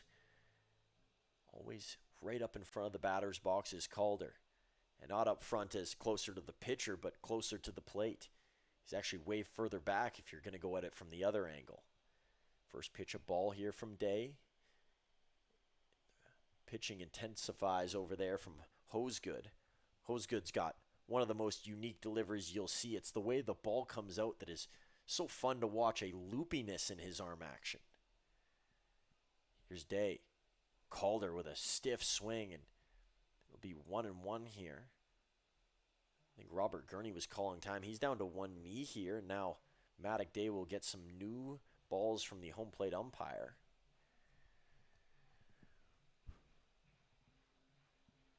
Calder looked towards the crowd for a second there, and I don't know how oftentimes players do that. They kind of mute everything out and they're focused just on the pitcher and what's right ahead. I mean, it takes razor sharp focus to obviously pick up the spin on the ball, but it becomes routine for baseball players. A regular person trying to see what kind of pitch is coming, not easy to do. Ball players, different story. Calder into right field. He saw it well, and the Mavericks, they have the lead back. It's an RBI single for Eric Calder. Across comes Johnny Volcano. That is 12 hits on the night for the Medicine Hat Mavericks. Volcano looking over into the stands. It almost looked like a Money Manziel flashing, a little bit of a money look. I'm not exactly sure what the gesture was, but it was something to pump up the fans, and that will do it here for Maddock. The day is over. We'll turn to Hosegood out of the bullpen. It'll be Bill of the Hosegood brothers who enters this game, and he'll get a chance to warm up here, get direction from Cam Williams, and will be set to go. Played for Cam Williams at the University of Calgary this season, so he is familiar with one of his better relievers out of this Beavers bullpen.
A rude awakening here for Bill Hosegood as he sees Evan Morrison top of the order for the Medicine Hat Mavericks.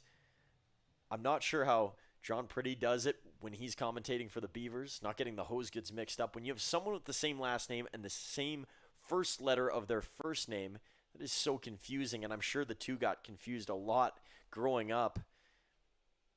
They might not even have to look exactly alike, but it's just that the name is similar, and sure they have to deal with it, and then probably they're not a fan of it.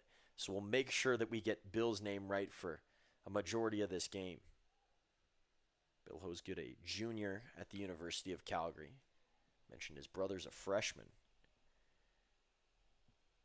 1-1 count here to Evan Morrison. Hosegood almost a straight up approach. He's standing tall when he delivers that, and the loopiness. It is so unique. That ball has so much drop. It looks like something you might see in a senior slow pitch game, except it is way harder, and it is tough to navigate when a ball is shooting down from the stars, and it's that high up delivery that allows Hosgood to be able to do that. At least that's what I can kind of see from what I've seen.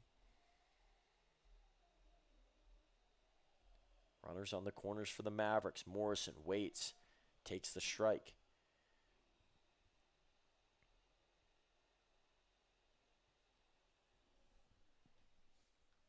Hosgood. A quick look behind. Morrison sends this one over to right field. It's got good carry. Looking to play it off the wall, and it's back into play. Stationing up was Boylan. He was off target. Calder overran third base, and the Mavericks have a 2-run lead. It's a RBI double for Evan Morrison. That sets up 2 in scoring position for Blake Dale. What a night for Evan Morrison. A much-deserved night. There's a lot of pressure on a guy like Evan Morrison when you're batting leadoff in the lineup and you're expected to deliver. You got the hometown crowd who wants to see you succeed. I can't imagine being in that space, and I can't imagine how good it feels to have a night like Morrison has. He's now 3 for 4 in this game, and he gets some insurance here for Medicine Hat. Blake Dale swing at the first pitch from Hosgood. Still just the 1 out in the inning for Weyburn. Could this be the difference maker in the game? Is this what we look back on and go, that is where everything changed and the tide really changed? Swing and a miss for Blake Dale. He's behind 0-2. Dale 1 for 3 on the night so far.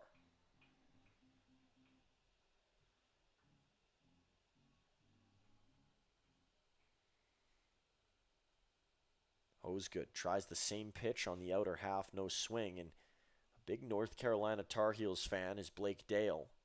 Funny enough, a Tar Heel with a record-breaking performance recently in basketball, Caleb Wilson on the Chicago Bulls, setting the all-time points record for most points in a first game by a rookie in the Summer League. Yes, I just pulled out a Summer League record. You can judge me all you want. I'm a sport head. I love it too much. 1-2 here to Blake Dale. Dale knocks this one into right foul territory, and he stays alive. Speaking of sports, the University of Calgary loaded up with them. They hosted one of the most prestigious Canadian collegiate basketball tournaments this year. It was the Canadian edition of the Final Four. And Blake Dale down on strikes for out number 2 as Hosgood gets him looking. They hosted the Final Four in basketball. Of course, there's the annual Crowchild Classic, which is played at the Flames home rink at the Saddle Dome. The 2 universities in Calgary, the University of Calgary Dinos, the Mount Royal Cougars, they both play on they both are located in between the Crowchild Trail, and they play off in this big hockey event in an NHL stadium. Actually had the privilege of being able to broadcast that as a Mount Royal alumni. Fouled off here by Frankie Giacalone. It'll be 0-1. So me and Bill would not get along in terms of our university alliances up in Calgary. Bitter rivals are the Cougars and Dinos.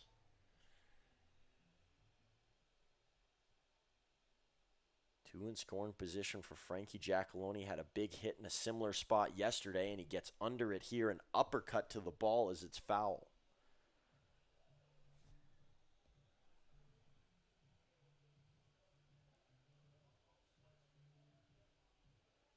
Hosgood. Leaning over. It's about the most leaning he does. His approach is more straight up than when he looks in. Hosgood just fouled aside by Frankie Giacalone as he was late to it. Of course, the University of Calgary, outside of the athletics that are going on that I talked about, they're home to some famous alumni, including the likes of one of the all-time best Canadian women's hockey players in Hayley Wickenheiser, who played for the Dinos. Lots of Calgary Dinos around the league. Think of Ethan Webster, who's playing for the Lethbridge Bulls, a former Weyburn Beaver. Giacalone takes for a ball. Carter Klapik spent some years with a couple of different teams in the WCBL. Those are the first names that come to mind, along with Hosgood on the mound. Here's Giacalone, 1-2 from Hosegood, and he stays alive again. This is a really good at-bat from Frankie Giacalone, who I think is a little impatient over there. He wants to have one that's knocked through, wants to get on top of one, and I think he's seeing it well from Hosegood, but Hosegood just keeps adjusting on the mound and not giving Giacalone exactly what he wants.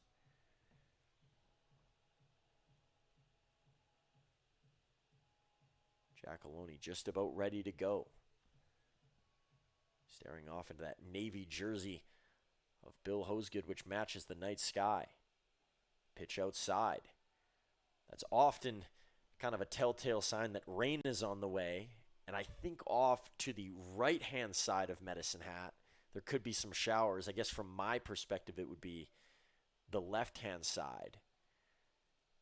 But we'll see if that comes to fruition. Giacalone pokes this over to right field. Boylan all over it. He'll take it, grab it, and the Mavericks, they have an inning where they put through 3. They tied it, then took the lead, and Evan Morrison with a big hit in the middle of it all. The Mavericks up by 2 through 6.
Jax Graham has been warming up the bench with how long he has been in the Mavericks dugout, and that's because the Mavericks offense, they found a spark. Evan Morrison mentioned he was a big part of it, finished off the job, but there was 2 base runners left on second and third respectively, and maybe that gives the Beavers a little bit of a chance and some momentum to push back here. This game's certainly not out of reach, and they've responded well when they've gone down in this game or when the game has been tied. And that is the fight that the Weyburn Beavers organization and I would say community embody. You know, they're small, but they're very mighty.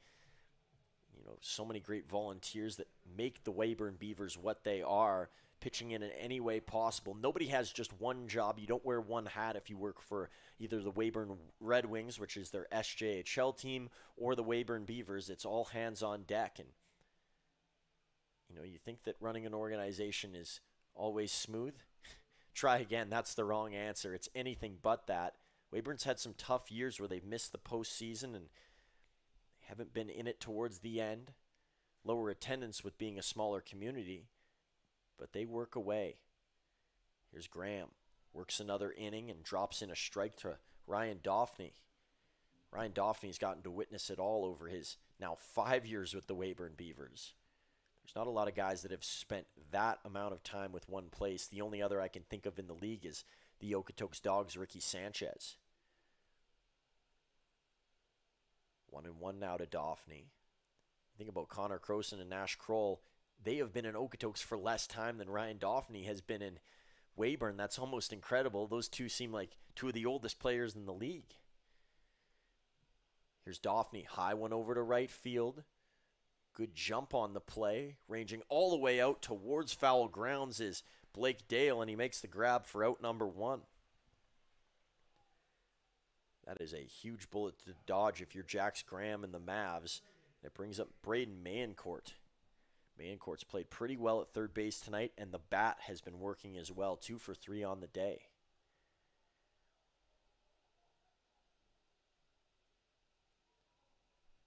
Not sure how much longer Jax Graham will be in this game. Not because he hasn't played well, but we really haven't seen him pitch more than 2 innings.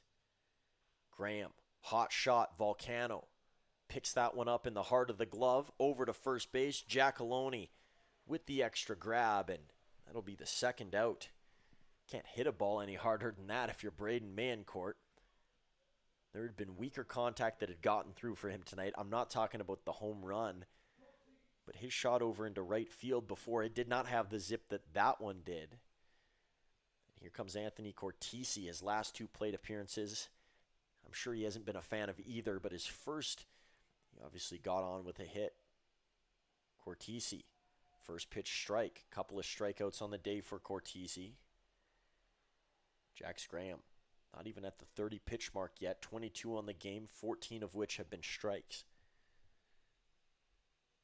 Graham, the 0-1. Cortese, ground ball over to Volcano, picks it up down low, strike to first, and it's there. The Mavs, a 1-2-3 inning. That could be the day for Jax Graham, and he goes out in style with a couple of ground balls over towards his teammate and Johnny Volcano. Volcano makes no issue with either.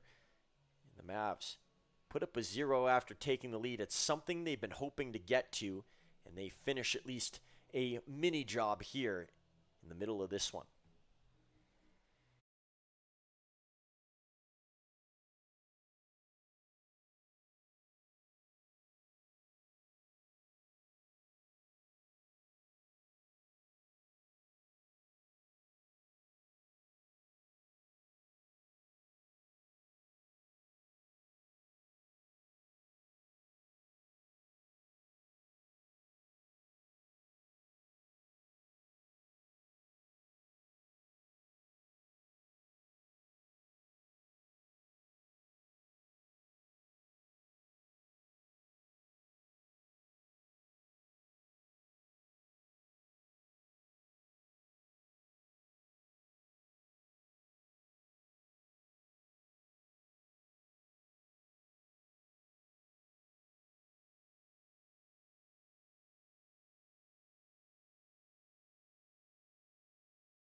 I'll say exactly what I said in Carter Roth's last game. You don't see a performance where he doesn't pick up a hit very often. He got one right after I mentioned that statement in the Mavericks game earlier today against the Sylvan Lake Gulls, but he's running out of time. 0 for 3 in this game as he pops the first one up foul.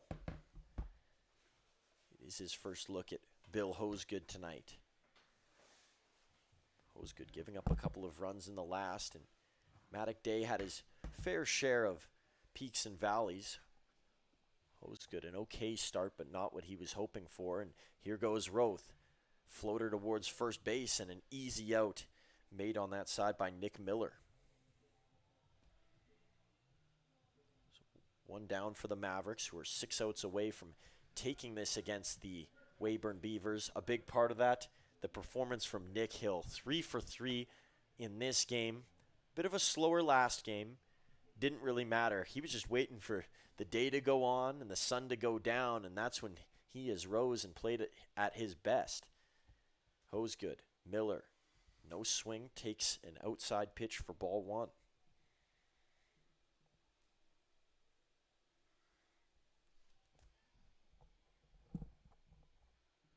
Hill sees that out of the hand and off the end of the bat, long ways to go, too far for Nick Miller. Add another name to the double names that have been talked about tonight. A Nick at first, a Nick at the plate. Nick Hill, a couple bat twirls here as he waits on Hosegood. Hill, whew. He's looking to charge that one upwards and just missed as the pitch slid under his bat.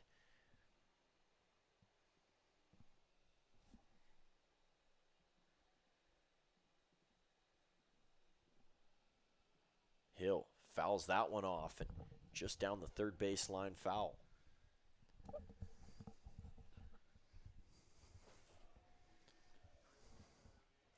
It's Nick Hill, 1-2 count.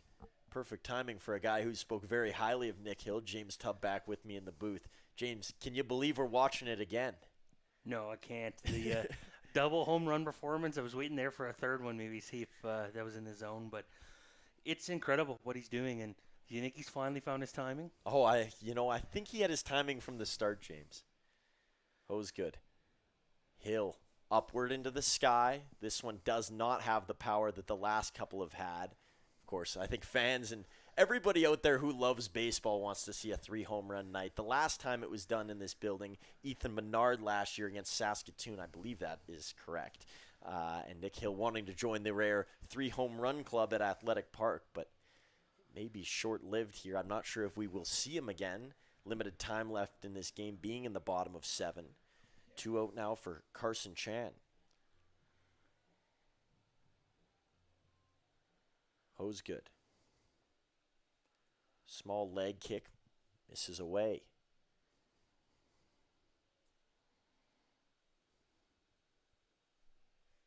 Chan. No hits in tonight's game. He's 0 for 3, one of the few Mavericks who has not picked up a hit. Surprising enough, Carter Roth, one of the others. Eric Calder, no hit within the game. Or he does have 1 hit, sorry. I was going to say no run coming across. Numbers are hard to read sometimes, especially when you've been reading numbers for what feels like the past 24 hours. That is not a complaint. That is just a statement. It's been a long day, in a good way. A lot of baseball. 2-1 to Chan. Maybe a little bit of a disagreement on that call, but I thought it was pretty good onto the outside edge. James, were you watching the All-Star game at all during your time away from Athletic Park, your short time? No, I just tuned into this game, Truman. Didn't get to see the MLB too much tonight. Low pitch to Chan. What did you think watching from a different perspective? Usually you're at the stadium, down below at ground level or up here. What was it like watching it on the stream, and what did you notice? Well, you sounded good, Truman, if that's what you're looking for. I don't know about that. No, I was not looking for that. That would also maybe be a bit of lying on your part. Me? No. It, early on I didn't know what to expect. It felt like, another rendition of the home run derby here that we saw Saturday against Regina. And then things kind of settled in, and, the Mavs, the part of their game we've seen all year is being able to hold in and punch, and they were able to do that the last inning. Here's a jab over towards first base. Holding off and taking it on his own is Nick Miller, and that ends the inning. So the Mavericks down in order here. They don't pick up any runs after the 3 in the inning before, but in a more comfortable spot than a few of the games that they've been in, because they've been trailing a lot over their last 3. They're looking to snap the losing streak here tonight and get back into the win column.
40 pitches. That was the total that Tanner Hill threw on Friday night.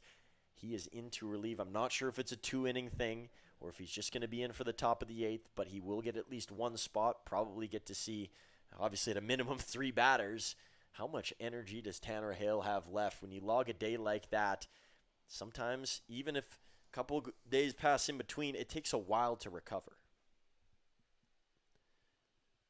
First pitch from Tanner Hale is a strike, and clearly he's recovered okay. It does, starter at college, maybe a little used to the workload, and it for the Mavs, the next time he probably gets used, you look now is towards Sunday, and that All-Star game, if he even goes in that game, that's a decision, that's kind of out of the Mavs' hands come that contest. Swing and a miss. Now, if a guy pitches the day before, I remember with Regina last year, there was about 3 of their guys, or 2 or 3 of their guys who were on the night before, and obviously you don't want to do any harm to the arm. No. 0-2 from Tanner Hale. Hale, jam shot there as it's popped backwards. That will be the benefit. That is the benefit this year of the 2-day All-Star game, is that no matter if someone throws Friday night or, Friday, you look at the Mavs, right? It's a 6-game and 5-day week. There is a day off, other than the bunt and home run derby, that guys can get a recharge before playing in the big game. Hale, the 0-2. And he gets Robert Gurney. They could be teammates in a couple of days. It could be Gurney receiving his pitches at the All-Star game, but he strikes out here, and that's a couple of disappointing plate appearances. 0 for 4 tonight is Robert Gurney. Usually when you have All-Star next to your name, you don't see a lot of 0 for 4s, but him and Carter Roth both experiencing that tonight. It's the rest of the lineup is carrying the way. You look at the Mavs side, and the Weyburn has done it as well. Mavs in the lead right now, and it's any given night, right? Someone can kind of rise up and take the torch. Ground ball out of the reach of Nick Hill and in for a base hit. So Gurney down, but Colt Sussex Uphold over to first base. So Uphold will exchange his gear over there. That will send up to the plate Austin Boylan, who has a 2-run home run. Could he find another one? He's had a couple of good hits out into left field, and I think Tanner Hale will be expecting him to pull. I'm surprised the Mavericks defense hasn't really adjusted to that he does favor the left-hand side. Here's the first offering from Hale to Boylan, and it's down low for a ball. Tanner Hale, a 5.12 ERA coming into this game. I wouldn't call that on the low side, but I wouldn't call it on the high side either. It's perfectly in the middle and perfectly passable. It does look like Weyburn's got a pinch runner in right now, Truman, for Sussex Uphold. It looks like that is another All-Star in Joe Medill, usually batting in the 2 spot in Weyburn's lineup. Medill's got good speed on the base path. Here's a base hit over into right field, and now 2 of the first 3 batters in this inning have reached for Weyburn. Just 1 out, and Tanner Hale, they found something with him already, and it only took watching 1 at-bat. They're just making the good contact right now, and Sussex Uphold was the one pulled it in the left field just out of the reach of Nick Hill, and then you see Boylan there go to the right side, just out of the reach really of Carter Roth. Would have had to shift a bit to the right on that one, so they're finding the holes right now, and if you're Tanner Hale, you got to lock back in for lack of a better example, and try to get a double play, or more so get an out here as quick as you can. There's been a decline in production for Tanner Hale over his last couple of outings to start the year. He was lights out. Strike called. There's not a lot of batters that are touching that one. The velo was up that time around. Yeah, it is. He locates it down, and you almost think it's going to fall out of the zone, and it doesn't. Just catches the, a bit of the strike zone there for an early strike. The ability to differentiate that, and that's what major leaguers possess. It's a rare few that can do it. Here's a ground ball up over towards Hale. Thought about second, over to first. The smart play. Both runners advance into scoring position, so the tying run to second. But taking the out is smart there from Tanner Hale. We've seen some mistakes from Maverick pitchers this year where they try and do too much and they go back to second. This case, Tanner Hale, the look off was enough, and obviously he gets the all-important second out here. He does. He planted, maybe you can get the throw off. It's just as easy to, airmail it a bit into center field, and then all of a sudden a run is scoring and runners are moving, or even worse, spike it, and it's a bases loaded. So takes the out, and now he gets to work for just one more. Hale. Pitch low to Jared Cramp. Oh, no, it's called a strike at the last second.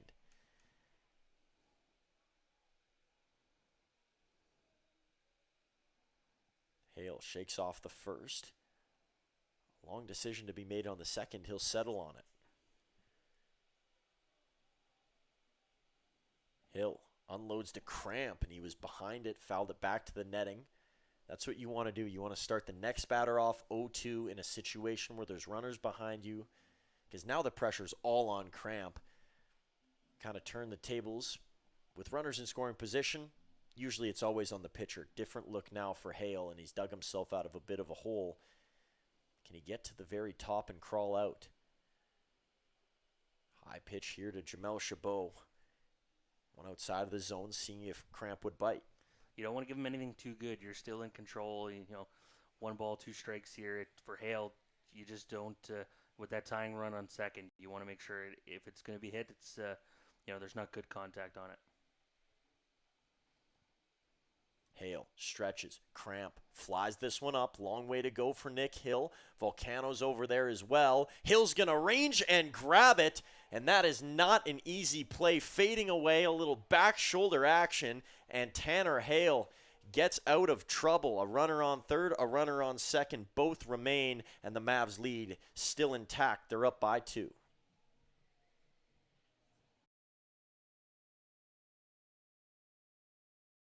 For more than 40 years, we've been there, helping Canadians find the extra space they need to grow and to create new memories. Sentinel Storage. Buy Canadian, store Canadian.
Johnny Volcano, first pitch strike from Keaton Husband, who comes into the game. Husband, the local product from Weyburn, Saskatchewan, attending college out at Okanagan College in Johnny's home province in BC. Here's a pop out over towards Nick Hill. So if you play at Doane, chances are within your last at bat that you popped out to first base. It's a bit of a trend. You could plot it on a graph. And speaking of Doane, I wanted to give a special congratulations to Mavericks pitcher Trevor Sire, who recently committed to Doane. He told me a couple weeks back, he walked over to the dugout, he said, "Truman, I'm in the transfer portal again." And I said, "Any idea where you're going to go?" He goes, "No idea. Coaches leave, and sometimes then players decide this might not be a fit anymore." And for Sire, that's kind of what he saw playing at Kankakee last year. I think the exciting part about playing at Doane is he gets a familiar face with Adam Volcano there, and obviously Carter Roth and Johnny Volcano have probably spoke highly of the program. Those are three really good sellers for any kind of program, and obviously the success they all had, especially Carter Roth this year, bodes well for Doane. Husband. Little head shake. 1-1 to Jamel Chabot, and that's down in the dirt. It'll be 2-1. Husband would have faced off against the likes of course, Carson Chan this year playing in the CCBC.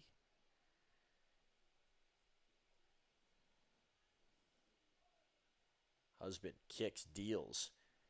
That is low for another ball. He was with the Beavers last year. Quite a few returners on the Beavers pitching staff. We've kind of beaten it to a pulp talking about no more Ian Heck, no more Owen McConnell, but they have weathered that storm, and they've found some guys to slot right in for two guys that were, among the better pitchers in the league.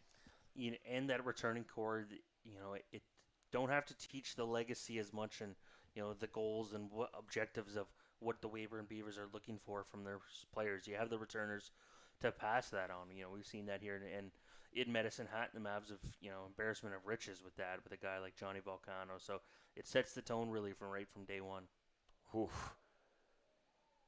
Almost ringing the bell of Jamel Chabot. Instead, he's to first base. On a full count, Chabot will walk another guy that returned again this year. So Chabot now will be on for Eric Calder with just the one out. It's been another good game for Jamel Chabot in this one. 2 for 3. Looks like he will end his night this way unless we go further and into extra innings. Seen that a couple of times at Athletic Park. Talked about it in the Sylvan game. No walk-offs here this year. It's kind of bizarre. You're used to at least seeing 1 or 2. I think there may have been 4 or 5 last year for the Mavericks. They had a couple celebratory games at their home stadium. Of course, the 8-game win streak to begin the year, and they haven't seen anything close to that in any sort of form this year. I guess not, eh? The year blends together. There hasn't... No, nothing. They've been walked off a couple of times on the road. Okotoks, the most notable that comes to mind. Lethbridge a couple weeks ago, walk off, late in that game. I believe it was the 10th or 11th inning of that game.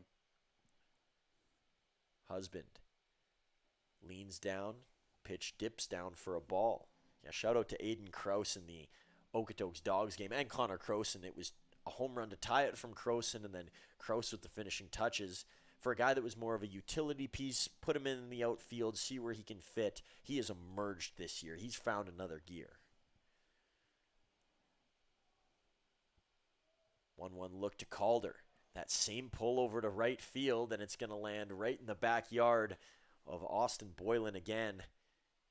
Eric Calder's making contact. I think that's the biggest thing. He's starting to build on some of these steps. At one point, he wasn't getting out of the batter's box anymore, and now, putting bat to ball, eventually you're going to get it in a location that's favorable. He is, and the way he swings, how hard, and the mechanics, it's going to come together at some point here and break out of this little stretch and have an impact for the Mavs.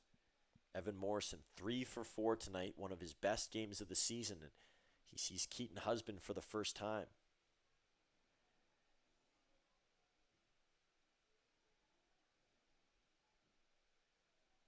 Here to Morrison with Chabot over on first base. Probably not a threat to steal, and why would you in the bottom of the 8th with a 2-run lead?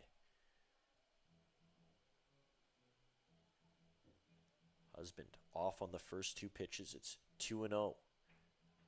Morrison. The light's a little bit green. It's dimly green here. Nothing to swing at. Morrison will wait again. High volume of walks that come with Evan Morrison. You wouldn't think that in this game with how well he swung the bat and taken advantage of what has been there. Whatever change he's made, he's seen the ball a lot better as of late. And it's not a slant against Evan Morrison, a strike on the inside there. But it just seems as of late he's it's drawing walks or working themselves into good counts. He's done a really good job of finding success at the plate. He's playing up to that caliber that we saw bits and pieces of last season. Now Morrison didn't think that one was a ball. a longer time to throw the bat. And maybe it's just because before he was very certain and then started to question. 2 on for Blake Dale. Blake Dale 1 for 4 in this game. The lights are bright out in center field. If one gets up into that space, it could be trouble for these outfielders. I think you should even give more credit to the last play from Austin Boylan, because that cut across almost 2 lights on its way to his glove. It was a fly ball. I didn't really see, you saw him settle under its ear, assuming he's going to catch it. But if it would have got down by him, I don't know. It would have been hard to find. Husband, the 0-1.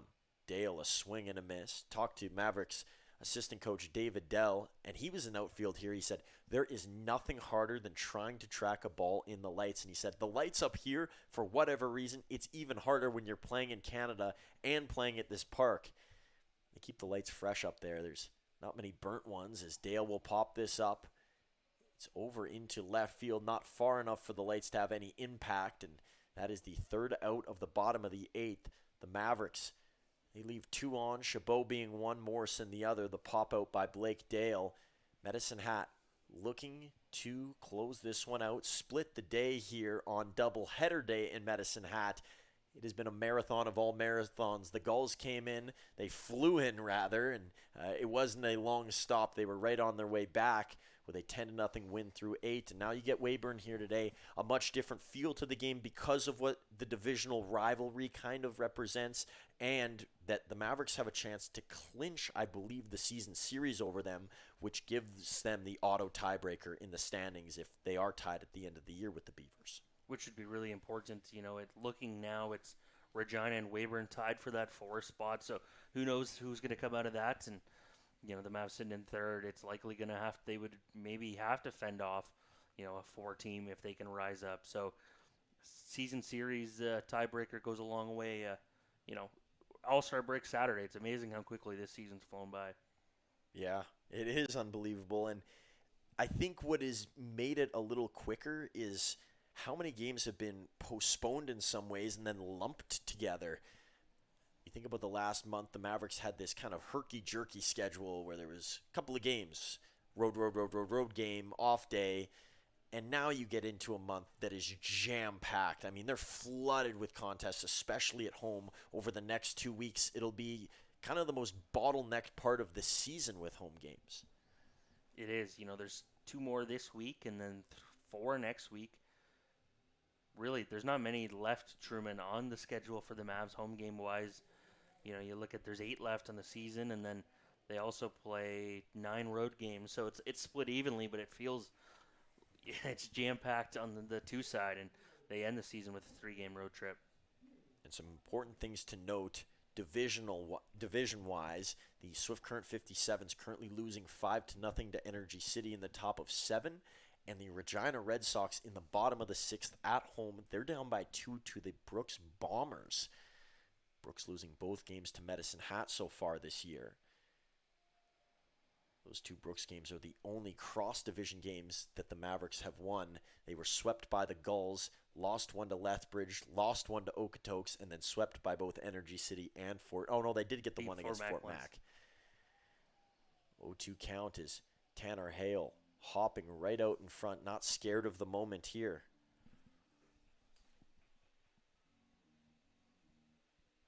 And it is Hugh Montgomery. So the top of the Beavers order, if there was a spot that they could choose to be in, of course, they wanted at the top and a good contact threat, good speed threat in Hugh Montgomery. But he's got to get on. Tanner Hale, not going to let that happen. A strikeout to Montgomery. Ball thrown around the horn, and I think the home plate umpire's call kind of fooled everybody. The Mavs knew where they were at in the count. Yeah, that's the catcher in Jamel Chabot knowing the count, and Hugh Montgomery thought he likely had one more pitch there, and no such luck for him.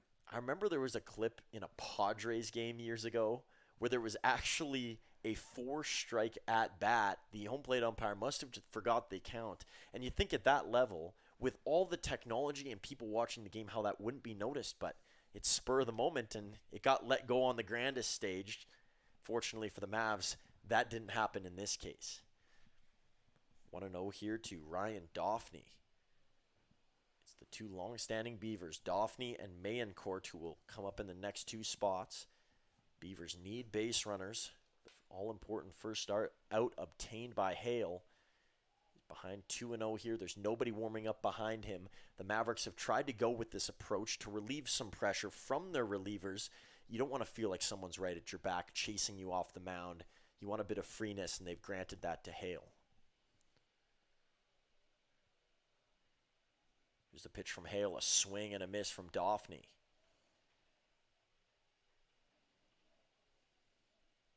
Dauphney hasn't fared well against the Mavericks so far this season. In past games, that has been different. Think back to 2024 when the Beavers visited, and that was a really good campaign. I think he had a 3-hit night at Athletic Park during that season. Dauphney has had plenty of multi-hit nights throughout his career as he takes a strike there from Hale, and now the count is 2-2. Just one hit tonight for Dauphney, so he's not quite yet at the multi-stage. He is swinging hard, though, and now with 2 strikes, see if that changes. But his first swing in this at-bat was pretty aggressive. Hale, not so aggressive with that pitch. He was looking to perfect it into a spot, and it just misses. Full count here to Ryan Dauphney. You don't want to hand out a free pass and bring the tying run to the plate. You'd rather challenge Dauphney and force him to hit. Here it comes from Hale. Dauphney sends this one skyward. Ranging out is Volcano. Roth going to call for it first, and he leaps over to make the grab. Those two are so in sync. We've seen a couple of those plays. It doesn't even look like they're talking. They just know whereabouts each other are. If it is, it's quiet enough that only they can hear it. Maybe that's all enough for them, and they're able to figure out whose it is, and Carter Roth ending up catching that one to finish the play. 2 for 4 tonight is Braden Mayencourt. The Beavers down to their final out. He started the day with a solo shot. Mayencourt twitches, gets hit with a strike. And how about the night sky, James? I talked about it last night. It was it was last night. One of the few positives for the Mavs was how nice the sky is, and now they get the results to go with the scenery in this game. It is pretty. It was dark when I first got here, and it's lightened up a bit, and you get the red sky at night. Here's Hale. Reads the sign. Mayencourt pulls that one through the gap, and he's on with a base hit. That right-hand side has been a friend to Braden Mayencourt. And the Beavers, they survive the threat of 1 out remaining. And that will still remain, but it brings up Anthony Cortese, the DH. I just want to say you do not want to get to Robert Gurney because he's 0 for 4 and he's due for a hit. Cortese's had a couple of strikeouts in this game. He does have a hit so far today, but I feel like this is the best chance for Tanner Hale to make something happen. Hale, just low, called ball 1. These have been some of the Mavericks' worst moments in the season. Top of the 9th, top of the 8th, top of the 7th. The latter half of the game has not been friendly. And a long day like this, a part of a long marathon, you want to end it. You want to go out on a high note. Strike to Cortese, and no second thoughts either. You don't want to be thinking about what could have been, or even when you're in motion, overjudging something and saying, should I do this because? Just make the play that's in front of you, and if there's no play, you just have to leave it. Throw over to first here and a quick check from Tanner Hale. Some would consider that not leaving things alone, but a simple throw from Hale. He kept it under command. Hale loading up the 1-1 here to Cortese. On the way, Cortese just missing it, and you can tell that reaction. He wanted that pitch, and now he's got to work from behind the 1-2 count and kind of be defensive like what we saw from Mayencourt a batter ago. Mayencourt looks like he's having a friendly talk over with Frankie Giacalone at first base in a high-pressure moment. Here's the 1-2. Cortese out towards right field. Ranging off to his left is Blake Dale, and he'll make the catch. The Mavericks, they split the marathon day here at Athletic Park. They lose the earlier to the Sylvan Lake Gulls, but the one they really needed was the one against the Weyburn Beavers, and they got it here, taking it technically in comeback fashion after going down after the top of the first. Final score 7-5 in favor of the Mavericks, who clinched the season series over the Beavers. They lengthened the gap in the standings, and they feel a little bit better heading to sleep tonight and getting ready to go off to Okotoks tomorrow.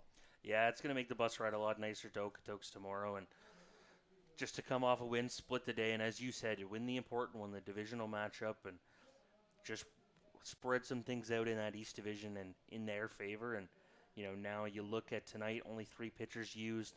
How does that help going into tomorrow, and still 2 more games after that? So it's a busy week, and more so they get their first win of this tough stretch. I don't want to put Carter Roth on blast, but after the first game, the Mavericks were hungry. They felt like they needed to get this one, and he said, we're going to go out there and we got to get this one. We just have to get this one, and that is what the Mavs did. They fought back after giving up 1 in the first. They added 3. Then they were down again. It didn't matter.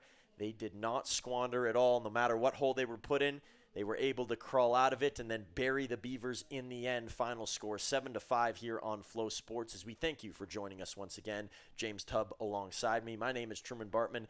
We'll be watching in Okotoks tomorrow and then be back with 2 more games before the All-Star break, both against the Berries, right here, same place, same park, AP Thursday and Friday. Take care, everyone, and we will see you then.